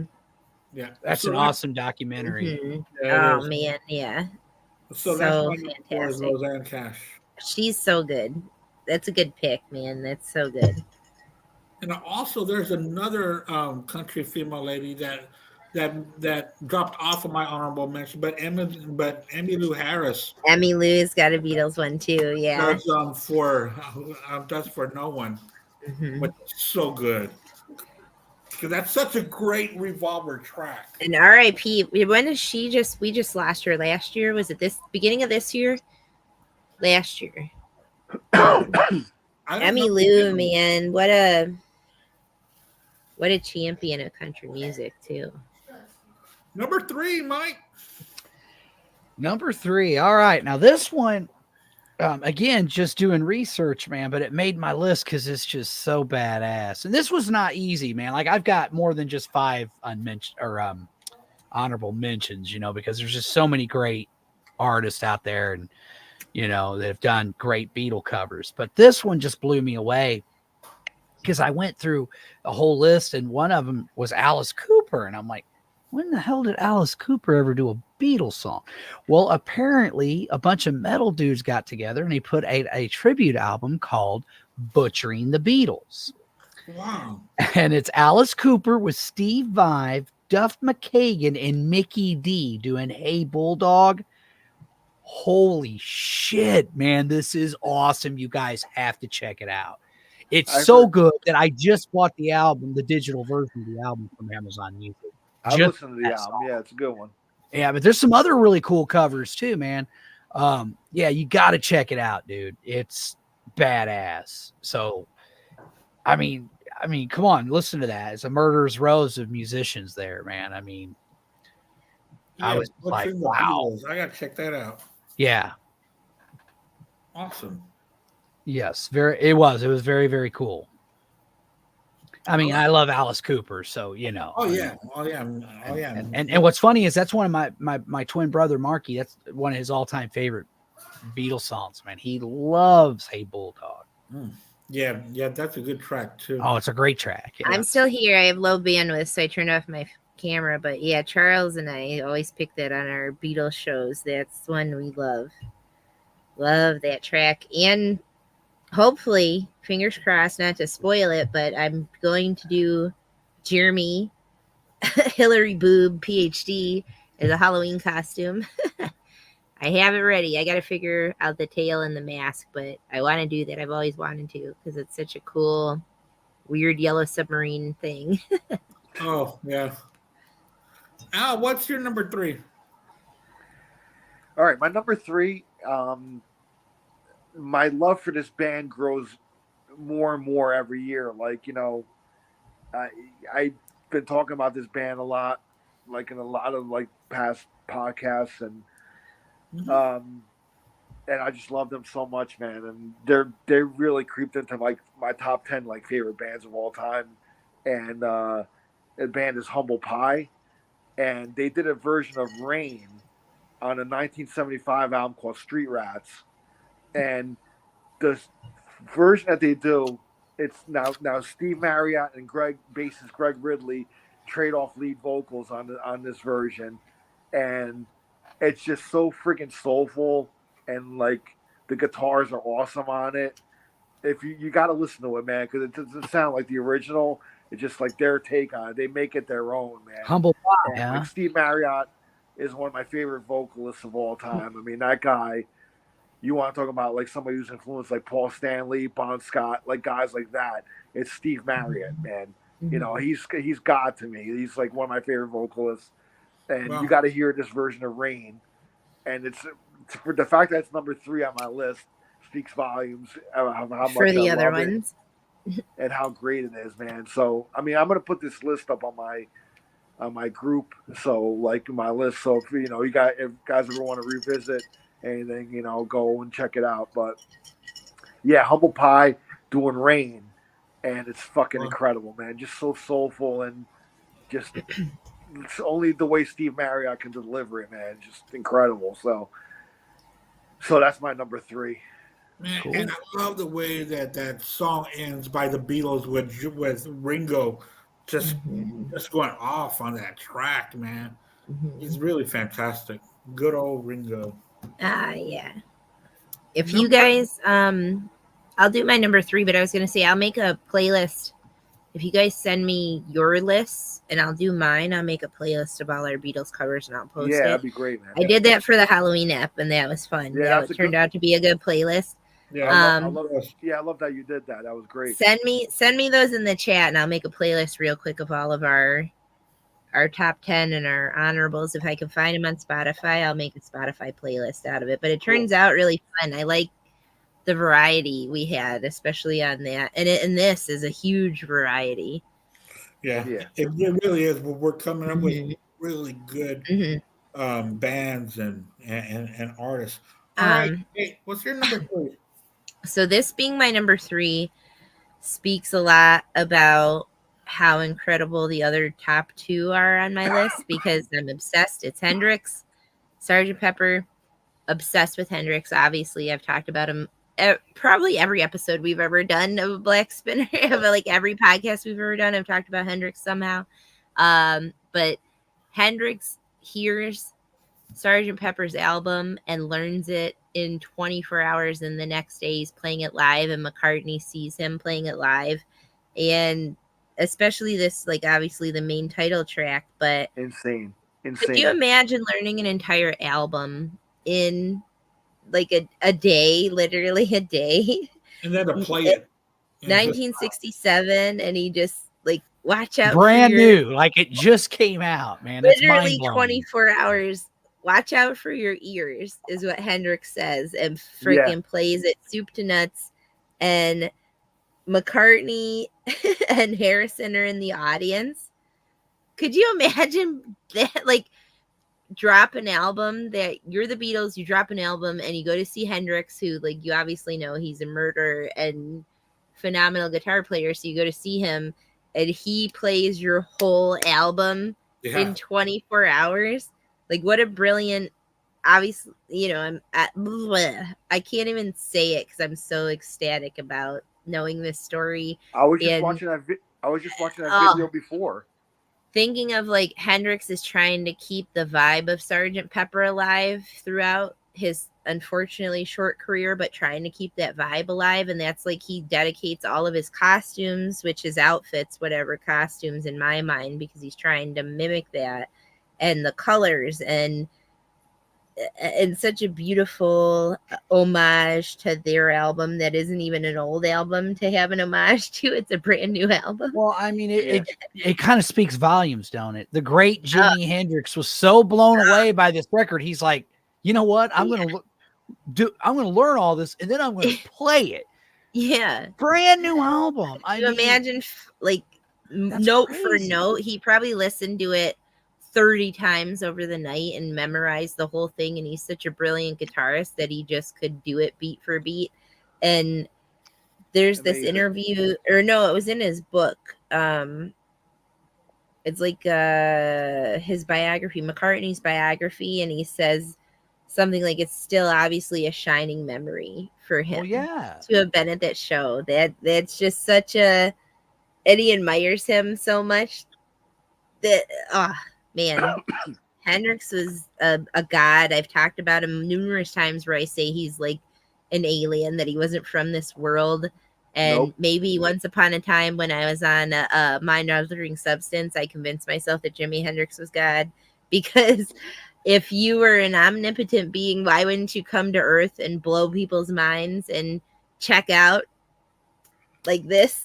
You're done. That's it. And yeah, I don't know. To Hendrix me, is such a listen king. to his lyrics in Voodoo Child, where he's meet me on the other side and don't be yeah, late. and don't That's be literally late. I mean, what, come on, that's man. literally what convinced me that he was God. And when I came out of my stupor, I find out that it is Jimi Hendrix's birthday that day. So it double convinced me of of what I thought. I think you might be onto something, because the first time I ever heard Voodoo Child, you know, I'm already into rock and metal, and I was just blown away. Oh man! And then I'm reading the lyrics, and I know, you know, because my brother and I don't know, musical if ninjas Kevin and Mitchell told me, oh, this guy died, and he died at a young age. He literally died a month before I was born, and he's sitting there going, you know, see you in the next world, and don't be late. I'm like, late. I mean, not only did it blow my mind musically, but lyrically, it was just like, I just whoa. This one, sorry, I'm backwards, but I just got this one at a record shop in Atlanta when I was down there for a vacation. But this one's a good one to check out because it's such a bunch of random like bits and pieces, and you know, Buddy Miles is on it. Buddy Miles obviously is such a murderer, but loose ends, and that's a 72 Polydor, so it comes out posthumous, but holy crap, Hendrix, man, like his whole career, which is a very unfortunately short career, but a lifetime of music created in a few years. You know, before the Hendrix family took over that, man, there was some weird that's all those boots and all that weird stuff and like not great pressings, but once the family finally got that back and like got a hold once of they it, got control of it, all of those like Alan Douglas used to oversee it. And all of those pressings, once his family got it, man, they're such good quality, and so many amazing things from him come out later. But I mean, there was a couple of posthumous things that Alan Douglas put out for Hendrix that were good, but there was a lot of shoddy stuff too, man. A lot of, you know, stuff that was very inconsistent and didn't. I mean, he would take session musicians and overdub stuff onto, you know, and it just kind of reeked of like, you know, kind of you're messing with the legacy there, you know what I mean? So, but yeah, I mean, once the family took over, like you said, they put things right, you know. Any of those pressings you see that have that that little rectangular label that's purple background with gold lining and gold writing, those are all those family pressings, and those are all excellent. Yeah, the Experience Hendrix, I guess, estate, you know, so or something like that, or their name, or their logo, Andy, what's your number 3? My number 3, I'm going to go off of what Mike was talking about earlier, but I'm going to go a different route. He was going with Tom Petty, the Heartbreakers, doing If I Needed Someone. Well, Tom Petty Heartbreakers did 2 tracks on there, and I chose the other one, number 3, I Need You. Can't go wrong, man. Off of Help. I remember when that song stuck out to me so much when I was getting into the album Help. And in fact, Help was one of my favorites for a while. Then, of course, I stretched out to others. But, man, what a great album Help was. And I Need You was one of those tracks that was the center point for me on that album. So number 3 by Tom Petty and the Heartbreakers. That's what I'm going to go with. All right, Mike, number 2. Gotta go with my gal pal Kate, man. Jimi Hendrix, Sergeant Pepper's Lonely Hearts Club Band from his 1991 box set Stages. That's when you actually got a really good recording of it. Yeah. I mean, what can be said about Hendrix that's not already been said, especially about our esteemed guest here, co-host, man. Especially when I can't even talk or verbalize things because I'm too excited. Yeah, but yeah, I echo everything you said. I mean, it was just the whole thing. Like when I was a kid and I heard it, I was like, oh, cool, he's covering the Beatles, not knowing the backstory. And then when I found out, I was like, holy shit, man. Like, it's just so badass, so cool. Hendrix rules. That's all I got to say, man. That's my number 2. Fantastic. Nice. Al, what's your number 2, man? All right, so these next, my number 2 and my number 1, these next 2 bands for me, in my opinion, are the best bands that ever did Beatles covers. Wow. And I love them. They're some of my favorite bands. And this next band is a band it's the pride of my home state of New Jersey, and I love them. I've seen them multiple times. I've met them. It's the Smithereens, and now Smithereens they've done full albums of Beatles covers. So this one is off an album called Meet the Smithereens. Play on Meet the Beatles, obviously. And the one cover I'm picking here is All My Loving. I love the way they did it. I mean, Pat Tenisio's voice is so distinctive. It kind of makes it their own, but it's so paying tribute to the Beatles too. I mean, Pat Denisio in an interview one time, he was talking about how people, obviously the Beatles, their harmonies are so their harmonies are beautiful and everything. But he said that people always thought like their later harmonies were the hardest thing to cover. He went and said that the early Beatles stuff is some of the hardest stuff to cover vocally, doing the harmonies, all that kind of stuff. So yeah, All My Loving from Meet the Smithereens, man. I mean, I would say get the whole Meet the Smithereens tribute album. Yep. They actually have 2, and I'll get one of them. I love the Smithereens so much that one of their other songs is in my honorable mentions because I had to do it, but my number 2 is going to be Smithereens, All My Loving. Great song. A lot of great, the whole album is great, but this is the one I cherry picked from here for the list. So that's my number 2. That's awesome. Yeah, they were big Beatles disciples pretty much. Yeah. And, I've heard that a couple of times, and I really need to revisit Meet the Smithereens because it is really good. Yeah, you really need to, man. It's I love the way they cover Beatles songs, man. Yeah. They have such a love. They have such a love for like that. I mean, when the Smithereens came out, they came out in the 80s, and in the 80s was a kind of a slick decade, everything was slick and everything. And here comes this band that like, it was just about like guitar, bass, drums, great vocals, and just kind of a throwback to like the 60s, man. Kind of a beatnik. You had a singer that had like a beatnik haircut and all this stuff. It was just so cool, man. Like I immediately got gravitated. And then being from my home state, and they were only like a town over from me where they originated from. So I was like, they're like hometown heroes, really, Right. So yeah. Good one, Smithereens. Number 2, Kate.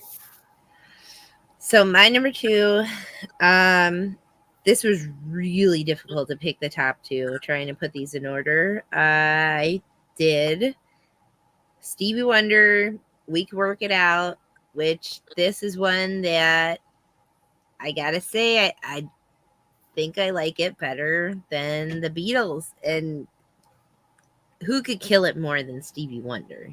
Yeah. Come on. And obviously I'm like such a Motown nut, like being just outside of Detroit. it's like a rite of passage to dig any kind of stuff coming out of Motown. But Stevie Wonder covering this, and he makes it so soulful in his voice on this, and the instrumentals on this, and the whole band doing this. We Can Work It Out. I mean, this is just one of the best Beatles covers of all time. And It's cool, man. oh man, Stevie's the man. so good. Yeah, I mean, Amazing. I found I And went and picked. Go ahead, Mike. I was just gonna say I didn't have it on my list because I knew all one of y'all Somebody would. would get it. Right, I knew it. Yeah. Go That's ahead, what Mike. that's what I like about doing these. That's why I'm like, I'll make our playlist after we're done because each of us picks such a good eclectic mix on these, like pick your favorites covers or whatever. But yeah, man, Stevie, what an incredible player, incredible performer, and then he's Motown and he's soul I saw and him he's live and once. I've never gotten to see him, and Neither have I. I can't He even played imagine almost- seeing him live. He would be, yeah. Well, he did the whole. When I saw him live, he did the whole "Songs in the Key of Life" album. Oh man, Yeah, and that's a double album. So like, did you the guys see that concert- copy? Go finish what you were gonna say, Al. I'll talk about what No, I was well, gonna say. Well, the concert was like over 3 hours long. It went well over midnight. I remember He's like, playing being, that 7-inch even. I was like, holy shit! I can't believe. Like, I mean, it just wasn't that album. He did other songs too, but I mean, it was amazing. He was awesome. So anyway, go ahead, Kate. Oh man, I always creep on Facebook Marketplace for records because I obviously have a problem. And 2 weeks ago or so, I saw like a free box of records, and I went and grabbed it real quick, and I got a copy of Songs in the Key of Life that is absolutely pristine, and it has the book and it has the 7-inch, which I've gotten a few different copies with the book, but never a copy with the 7-inch in there, and it looks like the 7-inch hasn't even been played. Yeah. It's like, oh man, you just that feeling. That's one of the best highs of life when you're like pull this out and it's like, oh my god, The Ark of the Covenant. It is that feeling. It's so crazy. And then the like pulling it out, the cover looks beautiful. I pull the vinyl out, the vinyl looks beautiful, and then they pull the book and the 7-inch. It's like, holy crap. But oh man, Stevie, what a gem, what an incredible another national treasure. I say that a lot, but we are so lucky in America to have so many like killers, and he's been around forever, and he's represented so many different genres and his own record label and Motown and on and on and on. And Blind, just it's insane to me to be such a killer. It's so fun. And him, another Saturday Night Live shout out, that him on Saturday Night Live making fun of himself being blind, where he's like doing some like camera commercial. Did you guys ever see that? Yeah. Hilarious. he hosts Saturday Night Live and he's like doing a camera commercial. I don't know. That's just stuff that comes to mind, that he is just such an incredible entity. Another one that I've like, when I say someone's like a space alien, that he's another one that is like not from this world, talented person. Yeah, that's my number 2. I'm gonna stop talking. Andy, what's your number 2? Yep. Oh, Andy, you're on mute. Go back. You're good. Can't hear you. Wait a minute. We can't hear you, buddy. Okay, got it. Nice. Yes, now we can hear you. So my number 2 is off this band's Rarities album, and the way that this song starts off, the singer says, "As everybody knows, John Lennon was shot a couple of weeks ago." So this was in 1980 in December, and he said, "If it wasn't for the Beatles, we wouldn't be a band. This is for you, John." And Blue Oyster Cult goes into "I Want You, She's So Heavy." And Wow. it's an amazing cover by BOC. You just hear that bass, boom, boom, boom. It's a true tribute in Blue Oyster Cult style. And just the way that he says, "This is for you, John." it just, and since it happened a couple of weeks before, so the city of New York and the whole world was still reeling from this. I mean, we've all seen the pictures of different cities around the world that were mourning and holding candlelight. I remember that. I was You see, I don't remember 10 that. years old. I was 10 years old, and it broke my heart because at that point in time, as I told you before, my introduction to rock and metal was Kiss, and then my musical mentors introduced me to all that great 70s hard rock and heavy metal, plus other things. Plus I had my mom and dad's influences too, so I loved a lot of that stuff. And it was my aunt who was a big Beatles fan, and she was the one who introduced me to the Beatles, and I was really getting into them. Like I was really, Okay. I had the red album, I had the blue album, so I had a lot of their compilations, and then and then I'll never forget. And there was even rumors at the time. Well, Paul and John are talking again. They're going to get back together. It's going to happen. The Beatles are going to get back to. So, and I'll never forget. I went to I was in the Christmas pageant played a grasshopper of all things. It was like the birth of Jesus, but there was all these animals there. And for whatever reason, grasshoppers were, checking out, the birth of Jesus too. And I'll never forget, we come in, we do it. I do my lines, everything goes smoothly. I'm like, all right, cool. And I go home and there it was on the news. And me and my brothers, we were just in shock. I didn't, I was like, this can't be happening, and I always felt like, like at the time, which obviously it wasn't all about me, but when you're a kid, you think it is, like, oh, great. I'm getting into this band. I'm starting to follow. And now I'm never going to get to see the Beatles. I'm never going to be able to see them get back together. I'm never, you know what I mean? And it was almost like, damn you, God, or something. That's how I felt at the time, even as a kid, and, I'll never forget that, man. And I remember the vigils and everybody singing his songs, in every city in the world. It wasn't just America, man. It was insane. I don't think I've ever seen anything like that or heard before about that. or since, Yeah. I mean, I've seen vigils. In fact, when Dimebag Darrell got killed, I attended one. It was the weirdest thing because we had gotten tickets to see a Pantera tribute band. And my buddy bought these tickets like way in advance. So we were going to that show anyway. What started out as just a Pantera tribute band literally became a vigil for Dime. And, which was amazing. But yeah. And then of course, being the eerie thing that he got killed on the same exact damn day that Lennon did. The only thing that blows my mind more about Dime is the fact that the poor guy was on stage. I mean, it's fucked up as what happened to John. And that was, he didn't get shot on stage. I mean, Dimebag got shot in front of a whole stage, audience. man. Yeah. And then the bastard went and killed a few more people, including poor bastards in the audience. So it's just, I'm not saying it's worse than what happened, because what happened to John was crazy. And part of it with John, he was such an accessible guy. Yeah. Well, the Dime thing's so insane because it's like, oh, Pantera can't get back together, so I'm gonna kill someone so they literally can never get back together. Well, like, I did some research. There was more to it than that. That guy was so delusional that he thought the band stole his music. I've never heard his song. Oh, and he actually tried to target Phil at a Down show and couldn't get to him. Holy smoke! And then tried to target Damage Plan in Cincinnati. So he had been stalking them. Like this had been something, that had been going on for quite some time. And I don't know, man. It's just it was. And I just recently saw the Metallica show where they had what I call, and I don't mean any disrespect by it, but I call it the Pantera tribute, because to me there's only that's not, I mean, was it great? Yeah, Phil was great. Rex, Pantera. And you couldn't have gotten better guys to fill in. Those two, because for one, Charlie Benanti's a phenomenal drummer.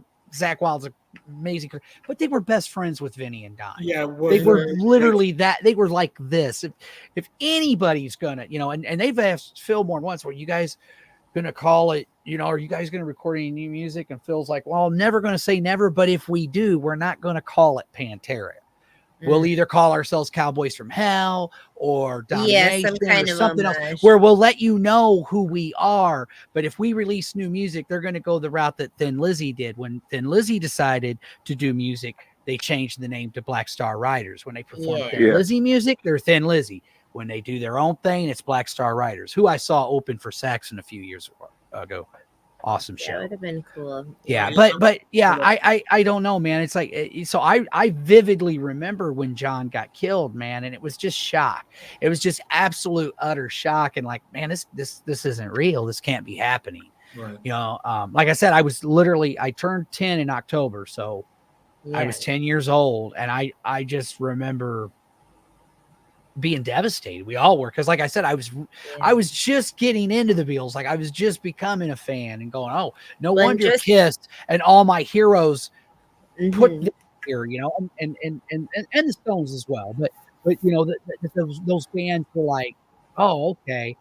I was starting to get into older music, and realizing, wow, and it still just when breaks you're able to be more aware of music and picking what music you enjoy specifically too. But thinking about like Sean is like 5.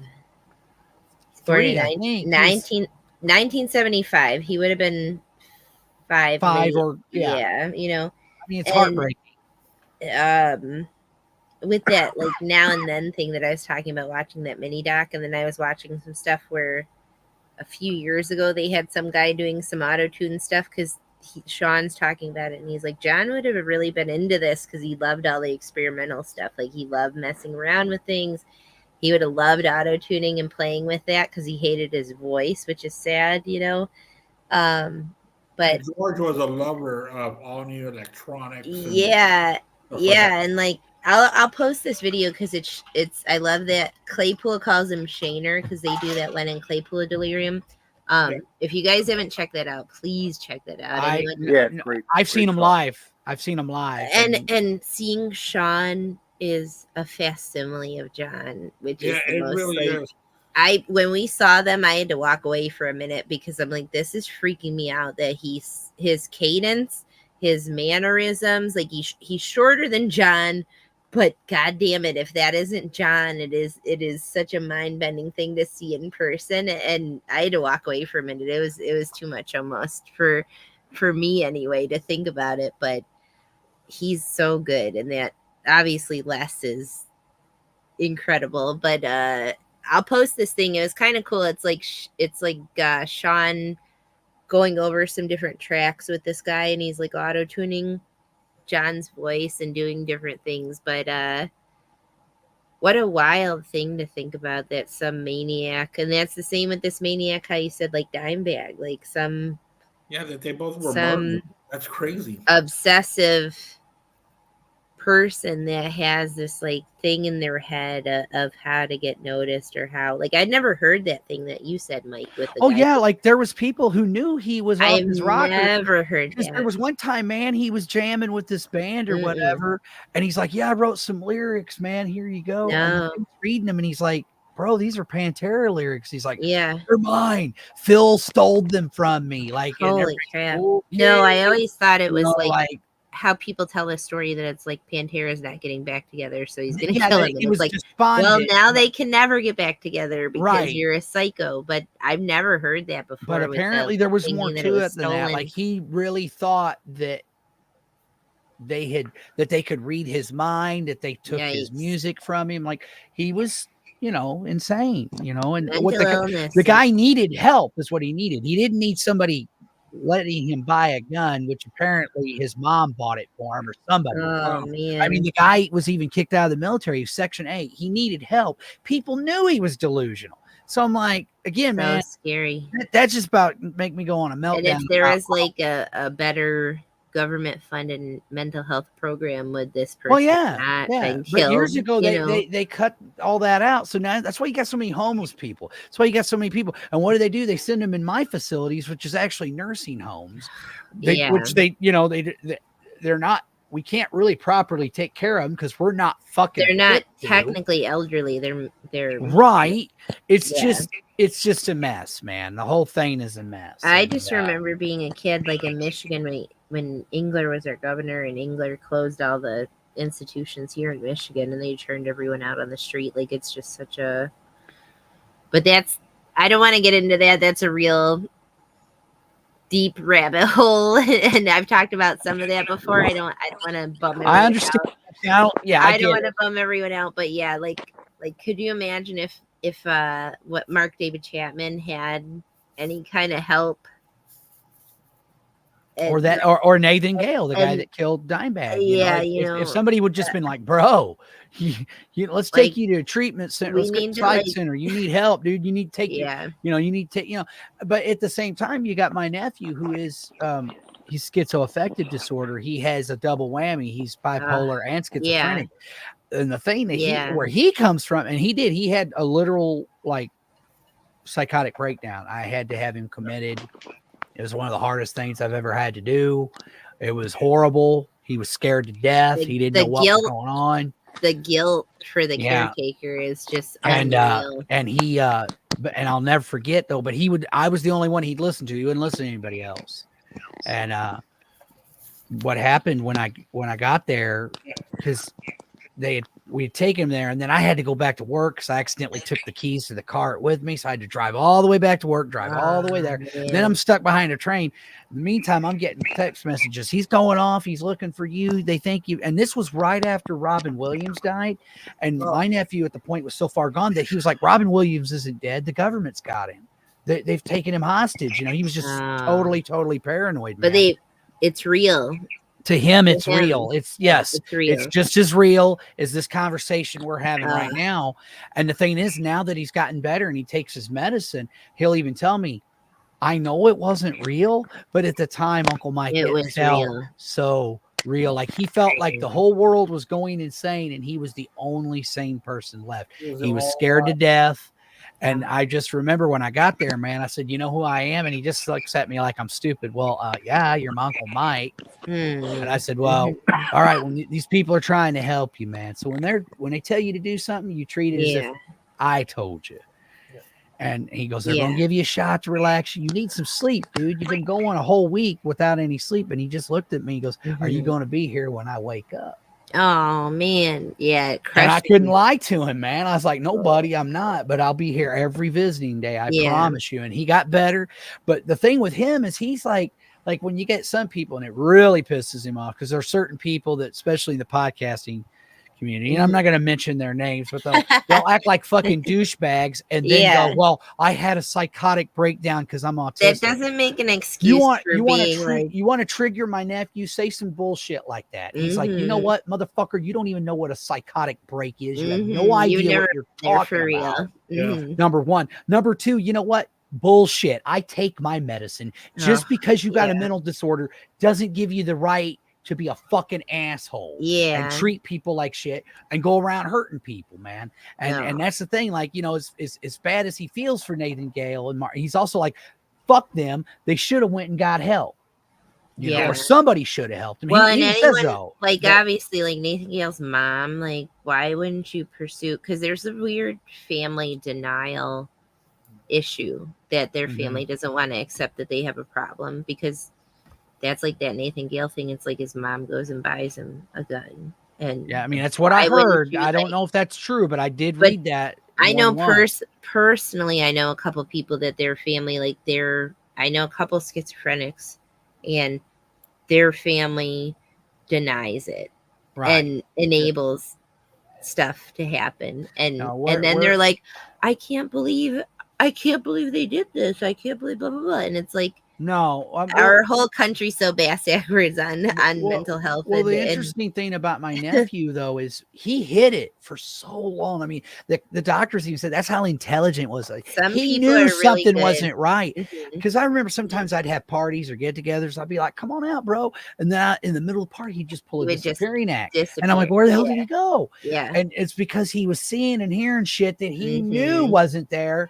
I had a friend that was like that. Like you only saw it when he was drinking because that like that filter was gone, and you'd see it when he was drinking, and it'd be the first thing I ever said to him when I came to visit him was like, "Level with me, buddy. How long's this been going on?" And he just had this worried look in his face. He goes, "Honestly, Uncle a Mike?" long time. I said, "Yeah." He goes, "Almost all of my life." And I was just like, "Oh my God," you know. It kicks in at puberty, and if it didn't hit at puberty, it's going to hit in their like 20s. He literally said that and he said that one of the reasons why he knew things weren't real is much like that movie A Beautiful Mind. Remember, he figures out that little girl never ages. He said every time I'd go somewhere, there'd be this weird kid from a distance who would just stare holes through me and would really freak me out. And this kept going on for years until finally I realized, hey, wait a minute. I've gotten older, but he hasn't. You know, so stuff like that. And I did ask him, I said, well, is it like that? Is it like that movie? And he goes, yeah. Yep. He's like, it's horrible. Like, because these voices you hear and these people you see, they're not telling you that you're a great guy. They're telling you that you're a fucking piece of shit and nobody loves you. And a lot of times it's really bad stuff, you know? So yeah, man. Yeah. Anyway, sorry guys. But I didn't mean no. You need to talk about that because I 100% think talking about that's important, especially like obviously like us doing a whole Beatles episode. Someone like that who never got to pursue help and never got any kind of way to deal with that in his head is why we lost John. And I don't know. I'm very real. Like I'm such a goofy, like hippie, lovey-dovey, happy, but I love talking about real shit too. That it's just such an important thing to bring up. And knowing a couple of people who like I have 3 different friends that are real, actual schizophrenic people, and they're suffering. And to not talk about it, and then their family doesn't want to talk about it, and their family doesn't want to accept. And then you have people that their family doesn't want them to take meds because that makes it look bad on the family. And then they have another psychotic episode. There's still such this stigmatism to mental illness. And it's just insane. Because I've told my nephew, I'm like, buddy, be grateful that you live in today's, because 100 years ago, they would have put you in a rubber room, man. And just like even 50 years ago, you just get a fucking ice pick lobotomy, and that's how they dealt with you. Yeah. Like you know, I mean... So they would put you in the back room of their house and close the door. You'd get put in the cellar, and they wouldn't let you out ever, and like shit like that happened. That a family was embarrassed to have someone who had any kind of mental health. In fact, they were doing worse for them. Yes, and far worse. Yeah. Like Mike, what's your number one? I'm sorry. No, you're cool, man. My number one. Al mentioned it earlier, man. Day Tripper, If I Need Someone, and I Want You, She's So Heavy by Typo Negative, man. I just absolutely love this version. It's you like you can hear the Beatles in it.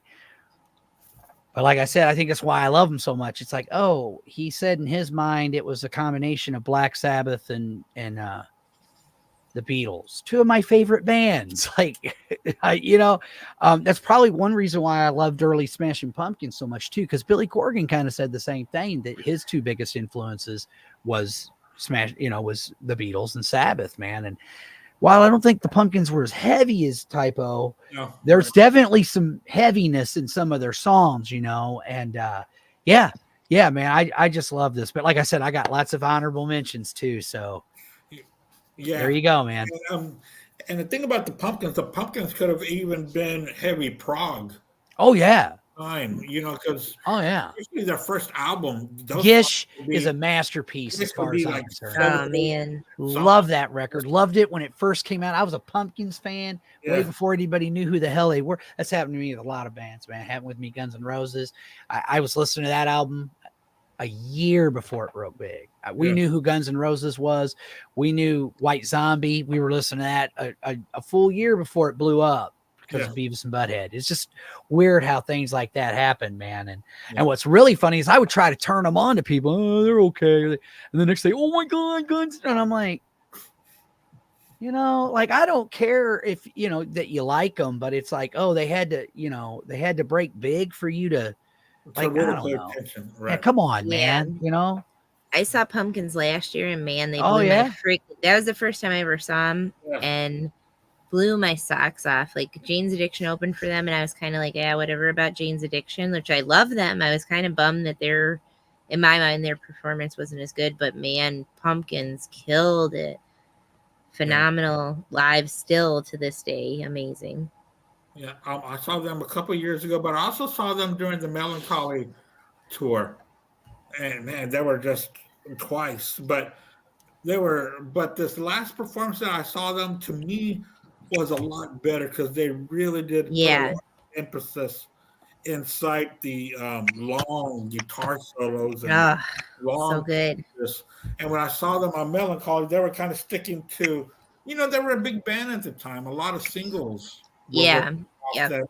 that album. Can And you imagine that album and how many songs you know off of that? yeah, And exactly. Siamese Dream, but man, 1979, there's this amazing cover that Thrice does, this acoustic cover. I'll post it.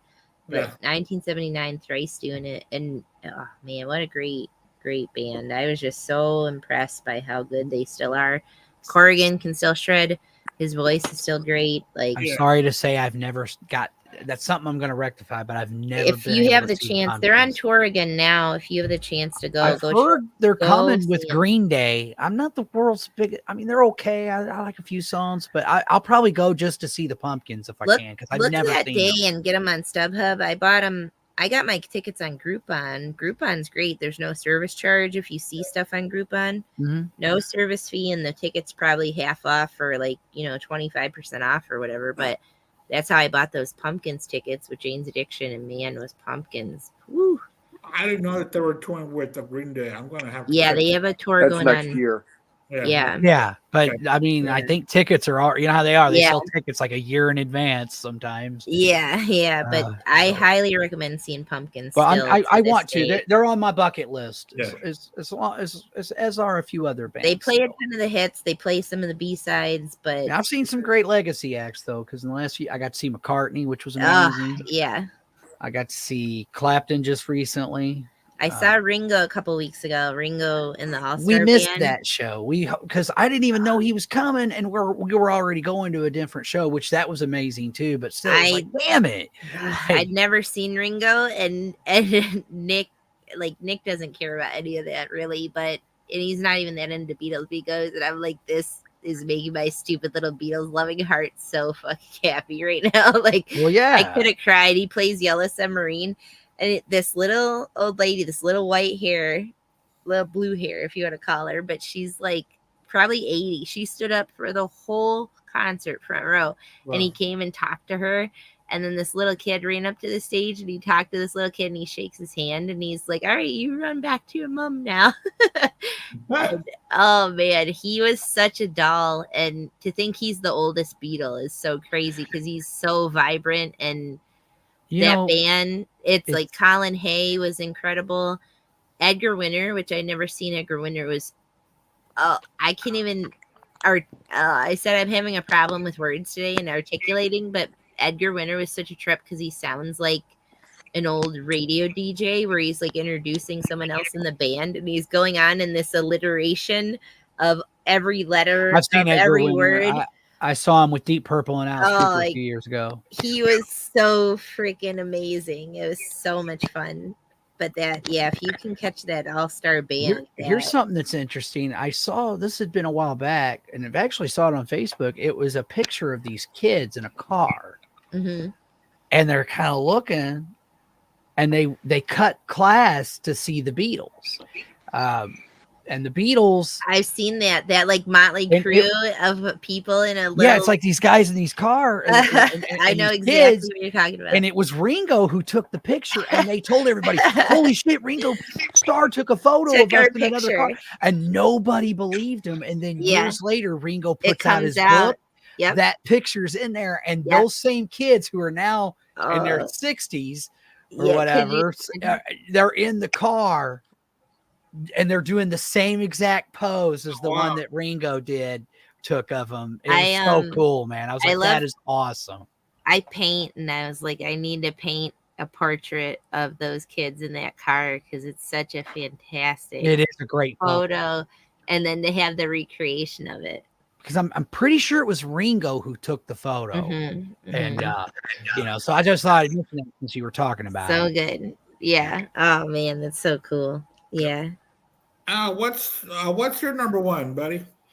What is your number one Beatle cover song? One of my favorite bands of all time. And again, like I go back to what I was saying. I think this band, they do the best Beatles covers in my opinion. And excuse me. I'm going Magical Mystery Tour by Cheap Trick. I mean, when I did that song, that cover was on their first Greatest Hits album in 1990, and I remember getting that, and it was the opening track on there, and I was just fucking blown away by it, by the way they did it and everything. And only Cheap Trick, man, to me is they've been called the American Beatles. So I mean, it's you know, I mean, what can you say, dude? I mean, I love Cheap Trick, I love the Beatles, and those two bands. Cheap Trick rules, man. Yeah, Cheap Trick rules. It's just awesome, man.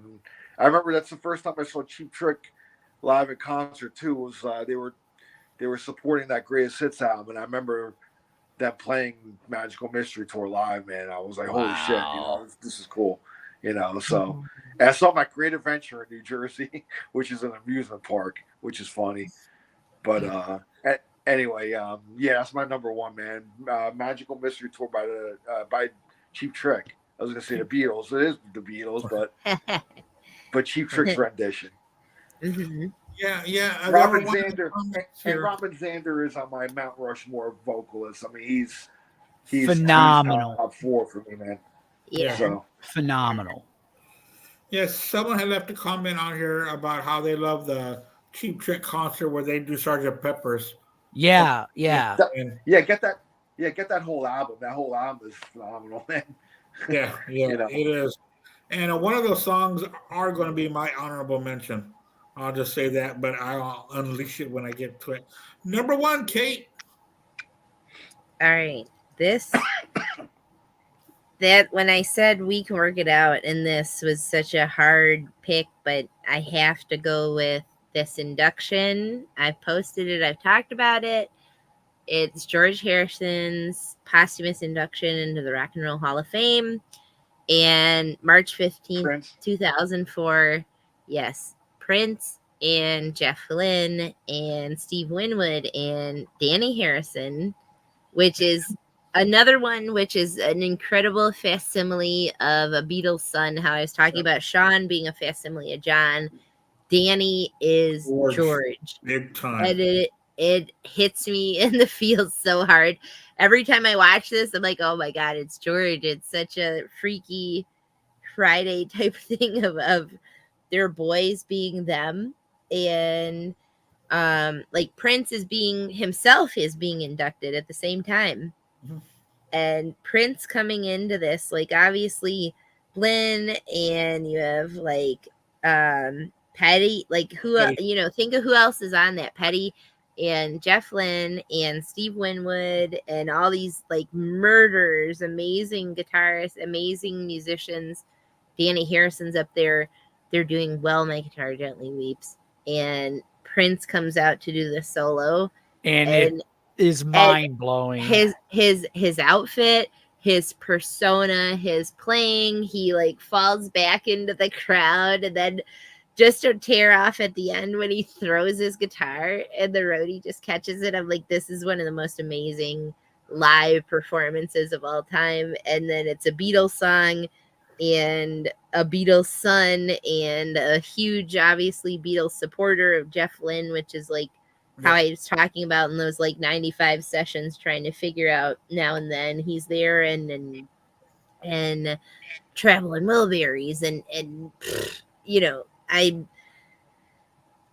man, I can't say enough good things about this. I don't have enough words and enough similes to get with this totally, but yeah, Prince doing this and all the other guys, of course, is just such an incredible live tribute to the Beatles, and especially George. Like I've always talked about it on other pods that George is my favorite Beatle. Mine too. And just such a phenomenal thing to pull off. It's incredible. But I digress. I will I will throw it to Andy to ask Andy what his number one is. So that was While My Guitar Gently Weeps, which was a fantastic. Yeah, the live It's induction. amazing. It had to be that one specifically. Yeah. My number one's already been talked about a couple of times, but I remember being a kid sitting in front of the TV. Remember we used to watch the shows every week with our families? Mm-hmm. Well, we would sit down and watch The Wonder Years, and I loved the theme song to it, because one of the most wonderful episodes on television at the time was going to follow that. So it was so great. And then when I got older, I saw the whole performance from his Woodstock, and it was just wow, And so I'm going with Joe Cocker, doing With a Little Help from My Friends. That's my number one favorite Beatle cover song is by Joe Cocker. It's a song that he flipped it around, turned it inside out, and he did one of his most earth-shattering vocals on, and that's why I love it so much. All right, guys, let's get to our honorable mentions. Mike, you said that you had several. I kind of broke my five. More than 5 too, and then my cousin sent me a list. How can you not though? I mean, we're talking about the Beatles here, and awesome bands covering them and artists. Joe Cocker, a little help from my friends, obviously, and I could have put it on, but like I said, I was like, well, I wanted to pick things that, I mean, it was hard. Like this is my top covers now. Next week, it could be a totally different list, if that makes any sense. It does. No. We all say that. And I said, if we do this again in a year, it'll be a totally different list. But yeah, I mean, come on. For all the reasons you said, Andy, I mean, Deep Purple's Help from Shades of Deep Purple's pretty freaking cool. Mm-hmm. As much, and another choice, Katie, yours, obviously David Bowie's Across the Universe from, what was that album? The Young Americans. That was really cool. But you know what I think that's really neat too was Fiona Apple's version. I've always thought that was a very trippy, and that video is fucked bizarre. Up, man. Yeah, very bizarre. And that's from the Pleasantville soundtrack. Chris Cornell, You Got to Hide Your Love Away from his BBC sessions. Amazing. Yeah. Rolling Stones, I Want to Be Your Man, which actually John and Paul wrote for them. So it's not really a cover tune because they sang it first and then the Beatles recorded it, from what I understand. Anyway, I could be wrong about that, but that's the Melvins, I Want to Hold Your Hand, from their album Pincus Abortion Technician. Motley Crue's Helter Skelter. I believe Al had that on his list, which fucking killer. Ozzy Osbourne, In My Life. I love Ozzy. Obviously, I'm a Sabbath fan. That's also from his Prince of Darkness box set, as well as Undercover.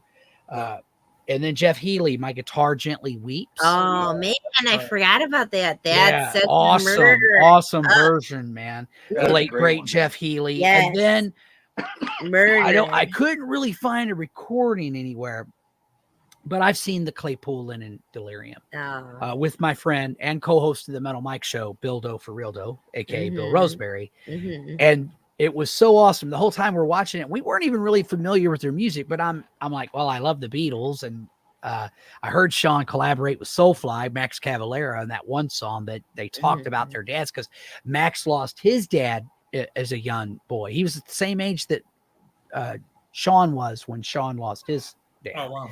And they wrote this song for their fathers. And it's really heavy, So I was like, wow, I didn't know Sean liked metal. Awesome. So flash forward, I'm a huge Primus fan. And I'm like, Claypool Linen, well, we got to check this out, man. Now, since then, I've bought their albums. But they at that point in time, they only had the one album. So they did the entire album, and then they ended the concert. And the whole time, Bill's going, Man, I hope they play Southbound Pachyderm. I'm like, dude, they're not gonna play any Primus, dude. That's not what. No sooner do I say that, they kick in the Southbound did, Pachyderm. for Bill sure. goes insane, right? Just goes insane. Yeah. So they Yeah. jammed that, and then they went into Tomorrow Never Knows. Yep. Wow. Oh my Oh God, my it was God. Yeah. amazing. It I was just so watched one. amazing. I'll see if I can find it. I just watched one on YouTube the other day, and it was like something desert festival, and the like light show that they have and the projections that they have in this crowd, and I was like, holy crap, Tomorrow Never Knows doing that. I'll see if I can find it. I'll post it because it Awesome was sauce. oh Another thing, my man, that was God. interesting about Lennon on the albums, it's all Sean and Les. They play everything. They Oh, play wow. all the instruments. It's just And then when they them. go on the road, It's the yeah, two when of they go- them, but then yep. they have a band. But then they get hired guns to play the rest of the instruments Oh. while Sean plays Yeah. guitar and Les plays bass. Yeah. Phenomenal, man. Phenomenal, man. If you like Tripped Out, I mean, yeah, it's just awesome. And yeah, Sean, got to give the guy credit. Yeah. The coolest, I watched this interview with Claypool, and Claypool's been like such a second dad to Sean, and he's like, Yeah. my little shiner. That's hilarious. He has man. this nickname, and like them on stage, because we went to see, it was a few months ago, we went to see Frog Brigade, but the one guitarist, I don't know what happened, but he had to cancel for that tour, so Sean is filling in. And oh my God, they play Animals, Pink Floyd Animals all the way through, and then they stop that, and then they play some Primus, they play some Lennon Claypool, they play like, holy crap, that was it's so interesting. incredible. I like their buddy, their father son, or their buddyship, or whatever you want Big to call Brother, it. maybe. Yeah, Big Brother is the perfect description. And their Big Brothership is just the most sweet, adorable thing it ever. is. And their banter on stage. Yes, and it's like Beatles stuff. Like they're so goofy, and hearing them back and forth is like old Beatles stuff. And one of the things I love about Les is he talks the way he sings. So he's like, "Hey, Sean, check it out. See that guy out there? It's Beetle Bob." There's a guy who we just recently lost. Who's kind of a local legend called Beetle Bob. Beetle Bob. He would go to concerts all the time, and he would dress like the Beatles in the '60s with the bob haircut. And such a sweet guy, man. And I love that. Unfortunately, he got cancer. He ended up having to have tube feeding and everything. And, but he used to dance his ass off. He'd go to all these shows, rock, metal, didn't matter. Beetle Bob. And Les points him out. He's like, "Hey, check it out. It's Beetle Bob. Looks a little bit like your dad there." It was hilarious. I love that Claypool is exactly how your right. Your impression is exactly perfect. I love it when he talked about trying to join Metallica, and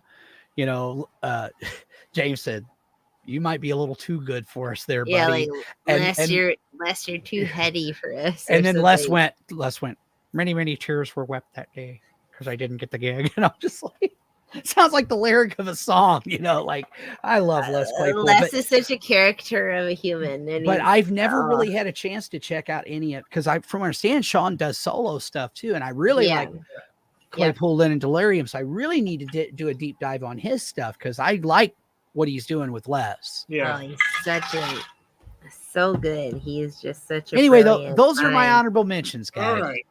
Al, what's your honorable mentions, man? This one might surprise a little people, but the band Crocus, they did Help from their 2013 album Dirty Dynamite. Really cool version, man. It made it like a ballad, really, and then it's really cool, man. Really check it out, man. If everybody thinks Crocus, hair metal band from the 80s or whatever, but no, Crocus had some good tunes, man. Yeah, they did. Yeah, we're a good band. So yeah, their version of Help, man, and that album Dirty Dynamite from 2013. If you're a Bon Scott AC/DC era fan, check that album out because it's like cut out of the same cloth. So from what I understand, Al, he came this close to getting the gig. I think he tried out for AC/DC. At least that's what I read. I think that's been debunked. I think that's not true. Oh, really? Actually. Oh, yeah, okay. I read that somewhere more than once, but okay. that was a rumor that went around for years, but I think even Mark Storace, I think, shot that down. He's like, no, Okay. I never, so, but he would have been, if he would have fit in them good if he did, Oh yeah, yeah. My number 4, I'm going with Jimi Hendrix, but I'm going with a Day Tripper from the BBC sessions. Nice. Does an awesome version of that. My number 3, I'm going with Stone Temple Pilots. They do a great version of Revolution. I always thought, that and, may or not be on mine. Yeah. So good. Number 2, Metal Mike, I mentioned this earlier, but Day Tripper by Cheap Trick. I'm mentioning Cheap Trick again. Unfound All the Parts. And again, check out their Sgt. Pepper album. That album is phenomenal where they do the whole album. And my number 1, I'm going with the Smithereens again. They had another Beatles album called Besides the Beatles.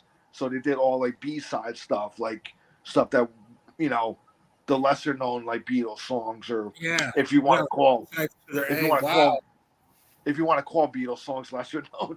Well, the deeper cuts, yeah. But the one I picked was P.S. I Love You. That's a great one. That Pat Denizio sings the hell out of that one, and rest in peace, man. I miss that guy, man. Pat, he was a great singer and great personality, and I got to meet him, and he was really cool to talk to, and I mean the Smithereens carry on now. They have like guest vocalists that the guy from Gin Blossoms that I was just talking about, the singer from them, fills in on a few shows, and and then Marshall Crenshaw sings with them as well, and he's great, and he's the one that played Buddy Holly in La Bamba in the movie. Oh, that's cool. Yeah. So he sings with them too. I was actually like, last time I saw the Smithereens was with him, and I was kind of hoping, like, since he was in the La Bamba movie playing Buddy Holly, it would have been cool if they like did that song that he sang in that movie. It would have been really cool, but they didn't do that. But Buddy Holly would be a band that they cover, though. I think they actually have covered Buddy Holly on one of their B-sides albums and stuff. So I can see them. Smithereens, P.S. I Love You. I'm going to pick that one. So that's my honorable mentions. Awesome. Kate, what are your honorable mentions? So Al mentioned that STP Revolution. I had that on mine. I love that one. They do a good version of that. Man, yeah. What a great band. We've talked about them a lot before, but man, they're just such a great band and such a great Unplugged. We had our Unplugged episode. Their MTV Unplugged, amazing. But St. Vincent, Dig a Pony. We talked about Nirvana, her Nirvana introduction to Hall of Fame. She does Lithium, and she's just this weird, random person. Great guitarist. I love her vocals. I saw her at Austin City Limits one time. She's just such a weirdo, and I really dig her. And that Dig a Pony is one of my favorite Beatles songs, but for her to do that and to pull it off well, great. And her Nirvana introduction when she does Lithium's phenomenal, and she's playing with Foo Fighters and like Novosevic and that, like playing with part of Foo Fighters, part of Nirvana, and she kills it. Such a cool, and her shout out to her David Byrne crossover. It's Love My Giant. Her and David Byrne, Love My Giant. Best song on that is called Who, WHO, just Who. So good. Such a weirdo. I really dig her. And my next one, I'd have to say like Deep Purple. We Can Work It Out. Deep Purple, obviously, great band. I've seen them and they were phenomenal. Still live, like 40, 50 years later from their heyday, James Taylor, Here Comes the Sun. That was on my list. Mike mentioned it, that Johnny Cash in My Life. I had that as one of my shout outs. I mean, there's just like, I could have picked a million different Oasis. I had Oasis on my main list. Think of how many incredible bands cover the Beatles and how many I mean, it's just limitless. You could think of any band. Any band probably has a Beatles cover somewhere in their repertoire. So that's my 5. But yeah, I don't know. I mean, there's just so many incredible Beatles covers, and I'm excited to do this 10 and 5 honorable mentions playlist because there's so many good songs that we've covered, and there's only been like a couple crossovers, which is Yeah, there just really isn't that many. speaks volumes to how many good Beatles covers there are. But Andy, go ahead. You're 5. Yeah, I'm gonna start off with my cousin Andrea Mata, who lives in Flint, Michigan. Or she Oh, shout out, buddy. Hit me up. We're like an hour away from each other. she picked one. Most of hers are coming from the I Am Sam soundtrack. Mhm. Mother Nature's Son by Sheryl Crow. Sheryl Crow was just inducted to the Rock and Roll Hall of Fame. Yep. Shout out Yep. to Sheryl Crow. I love her music. It's so authentically real. Two of Us by Amy Mann and Michael Penn. Fantastic song. Golden Slumbers by Ben Folds. I just talked about Ben Folds last week because I picked their song Break. And Strawberry Fields by Tim Sturgis. And she also mentions the whole soundtrack for Across the Universe. And also, there's I never knew that this Tejano band La Mafia did a cover of Let It Be. I didn't know that. I really got to look into that. And Eddie Vedder's "You've Got to Hide Your Love Away," which was also Yeah. on, which was fantastic. And in fact, speaking of Eddie Vedder, he's got a fantastic his latest solo album called Earthling is really really good. It's completely different from what he had done with his other solos. It's really good. But my honorable mentions, and thank you very much for pointing that to me, Andrea. I really do. And her stepfather, he also does my baseball podcast with me and Brad. So a shout out to him too and his family. Let me see here. Let me get back to my list. I've got Deep Purple's Help on there. I've also got Cheap Trick off of the Sergeant Peppers. I like the version of Getting Better, which I could have gone so many others, but Oh, yeah. Getting Better just makes me feel so energized. Their version. Cowboy Junkies do Run for Your Life, which is a really good track. Also, Fats Domino doing Lady Madonna, Wow. which he does it in the Fats Domino Style. Louisiana swamp style, and it's really good. I wanted to put this one on there, but I didn't. But Peter Frampton, While My Guitar Gently Weeps, he really does a fantastic job on that. Also, Franz Ferdinand does It Won't That's Be another Long. good one. Yeah, Mm-hmm. It Won't Be Long, and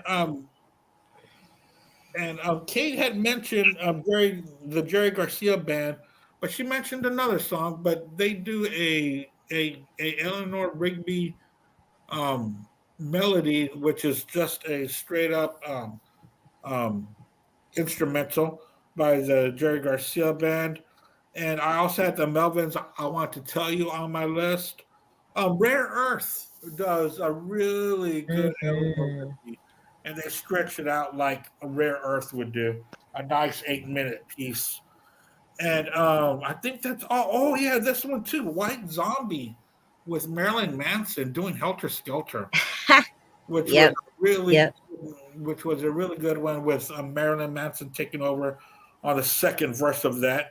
And the White Yoakum, my last pick, the White Yoakum doing Things We Said Today, a track that was on a little bit of a head of its time because it was on A Hard Day's Night.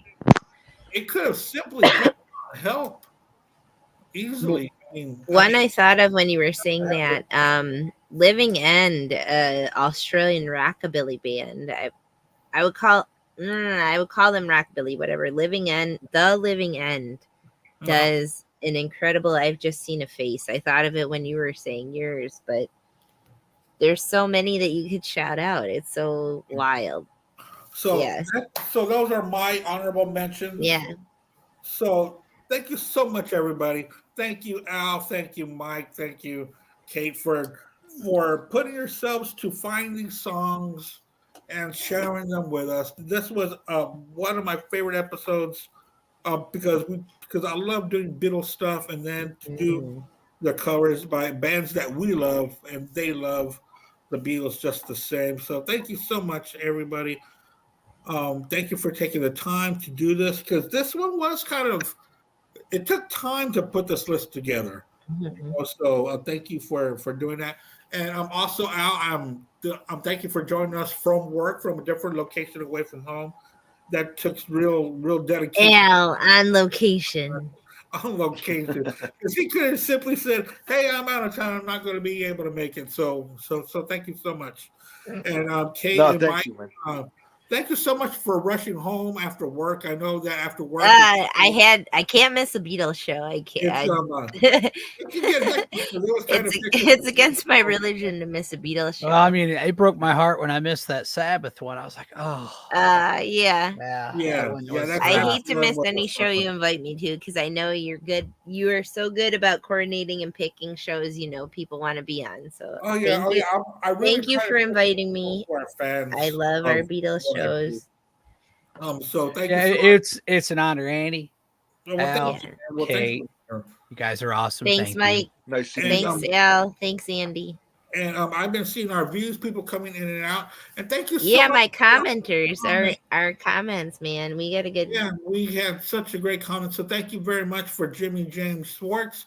Thank you for following us. And thank you for, because he comments on a lot of stuff and he watches our show. So thank you so much. It's Wednesday night. It's Black Spinner night. So thank you so much. Tomorrow, I think Al is going to be on the BS sessions along with me. Is that correct? Yeah. Yes. We're going to be doing one and done with Pink Floyd, picking our one favorite song from each Pink Floyd album, all the way from Piper to Division Bell. I don't think we're going to do the Endless River. No. So catch us on that, and I will put out a feeler again for what we decide to do next week. I think it's going to be the best of a certain year. I just have to find a year we haven't done yet and insert it in there. Yeah, that might be a challenge. Yeah. Thanks, Andy. Thanks, Mike. Thanks, Al. Love you guys. Yeah, Take care, guys. I really had a great time and I learned a lot. So good show. Send me your list. I'll make a playlist. I will. Awesome. All right. Thanks, guys. Have a good night, you guys. Bye. Have a great night. You too, Al.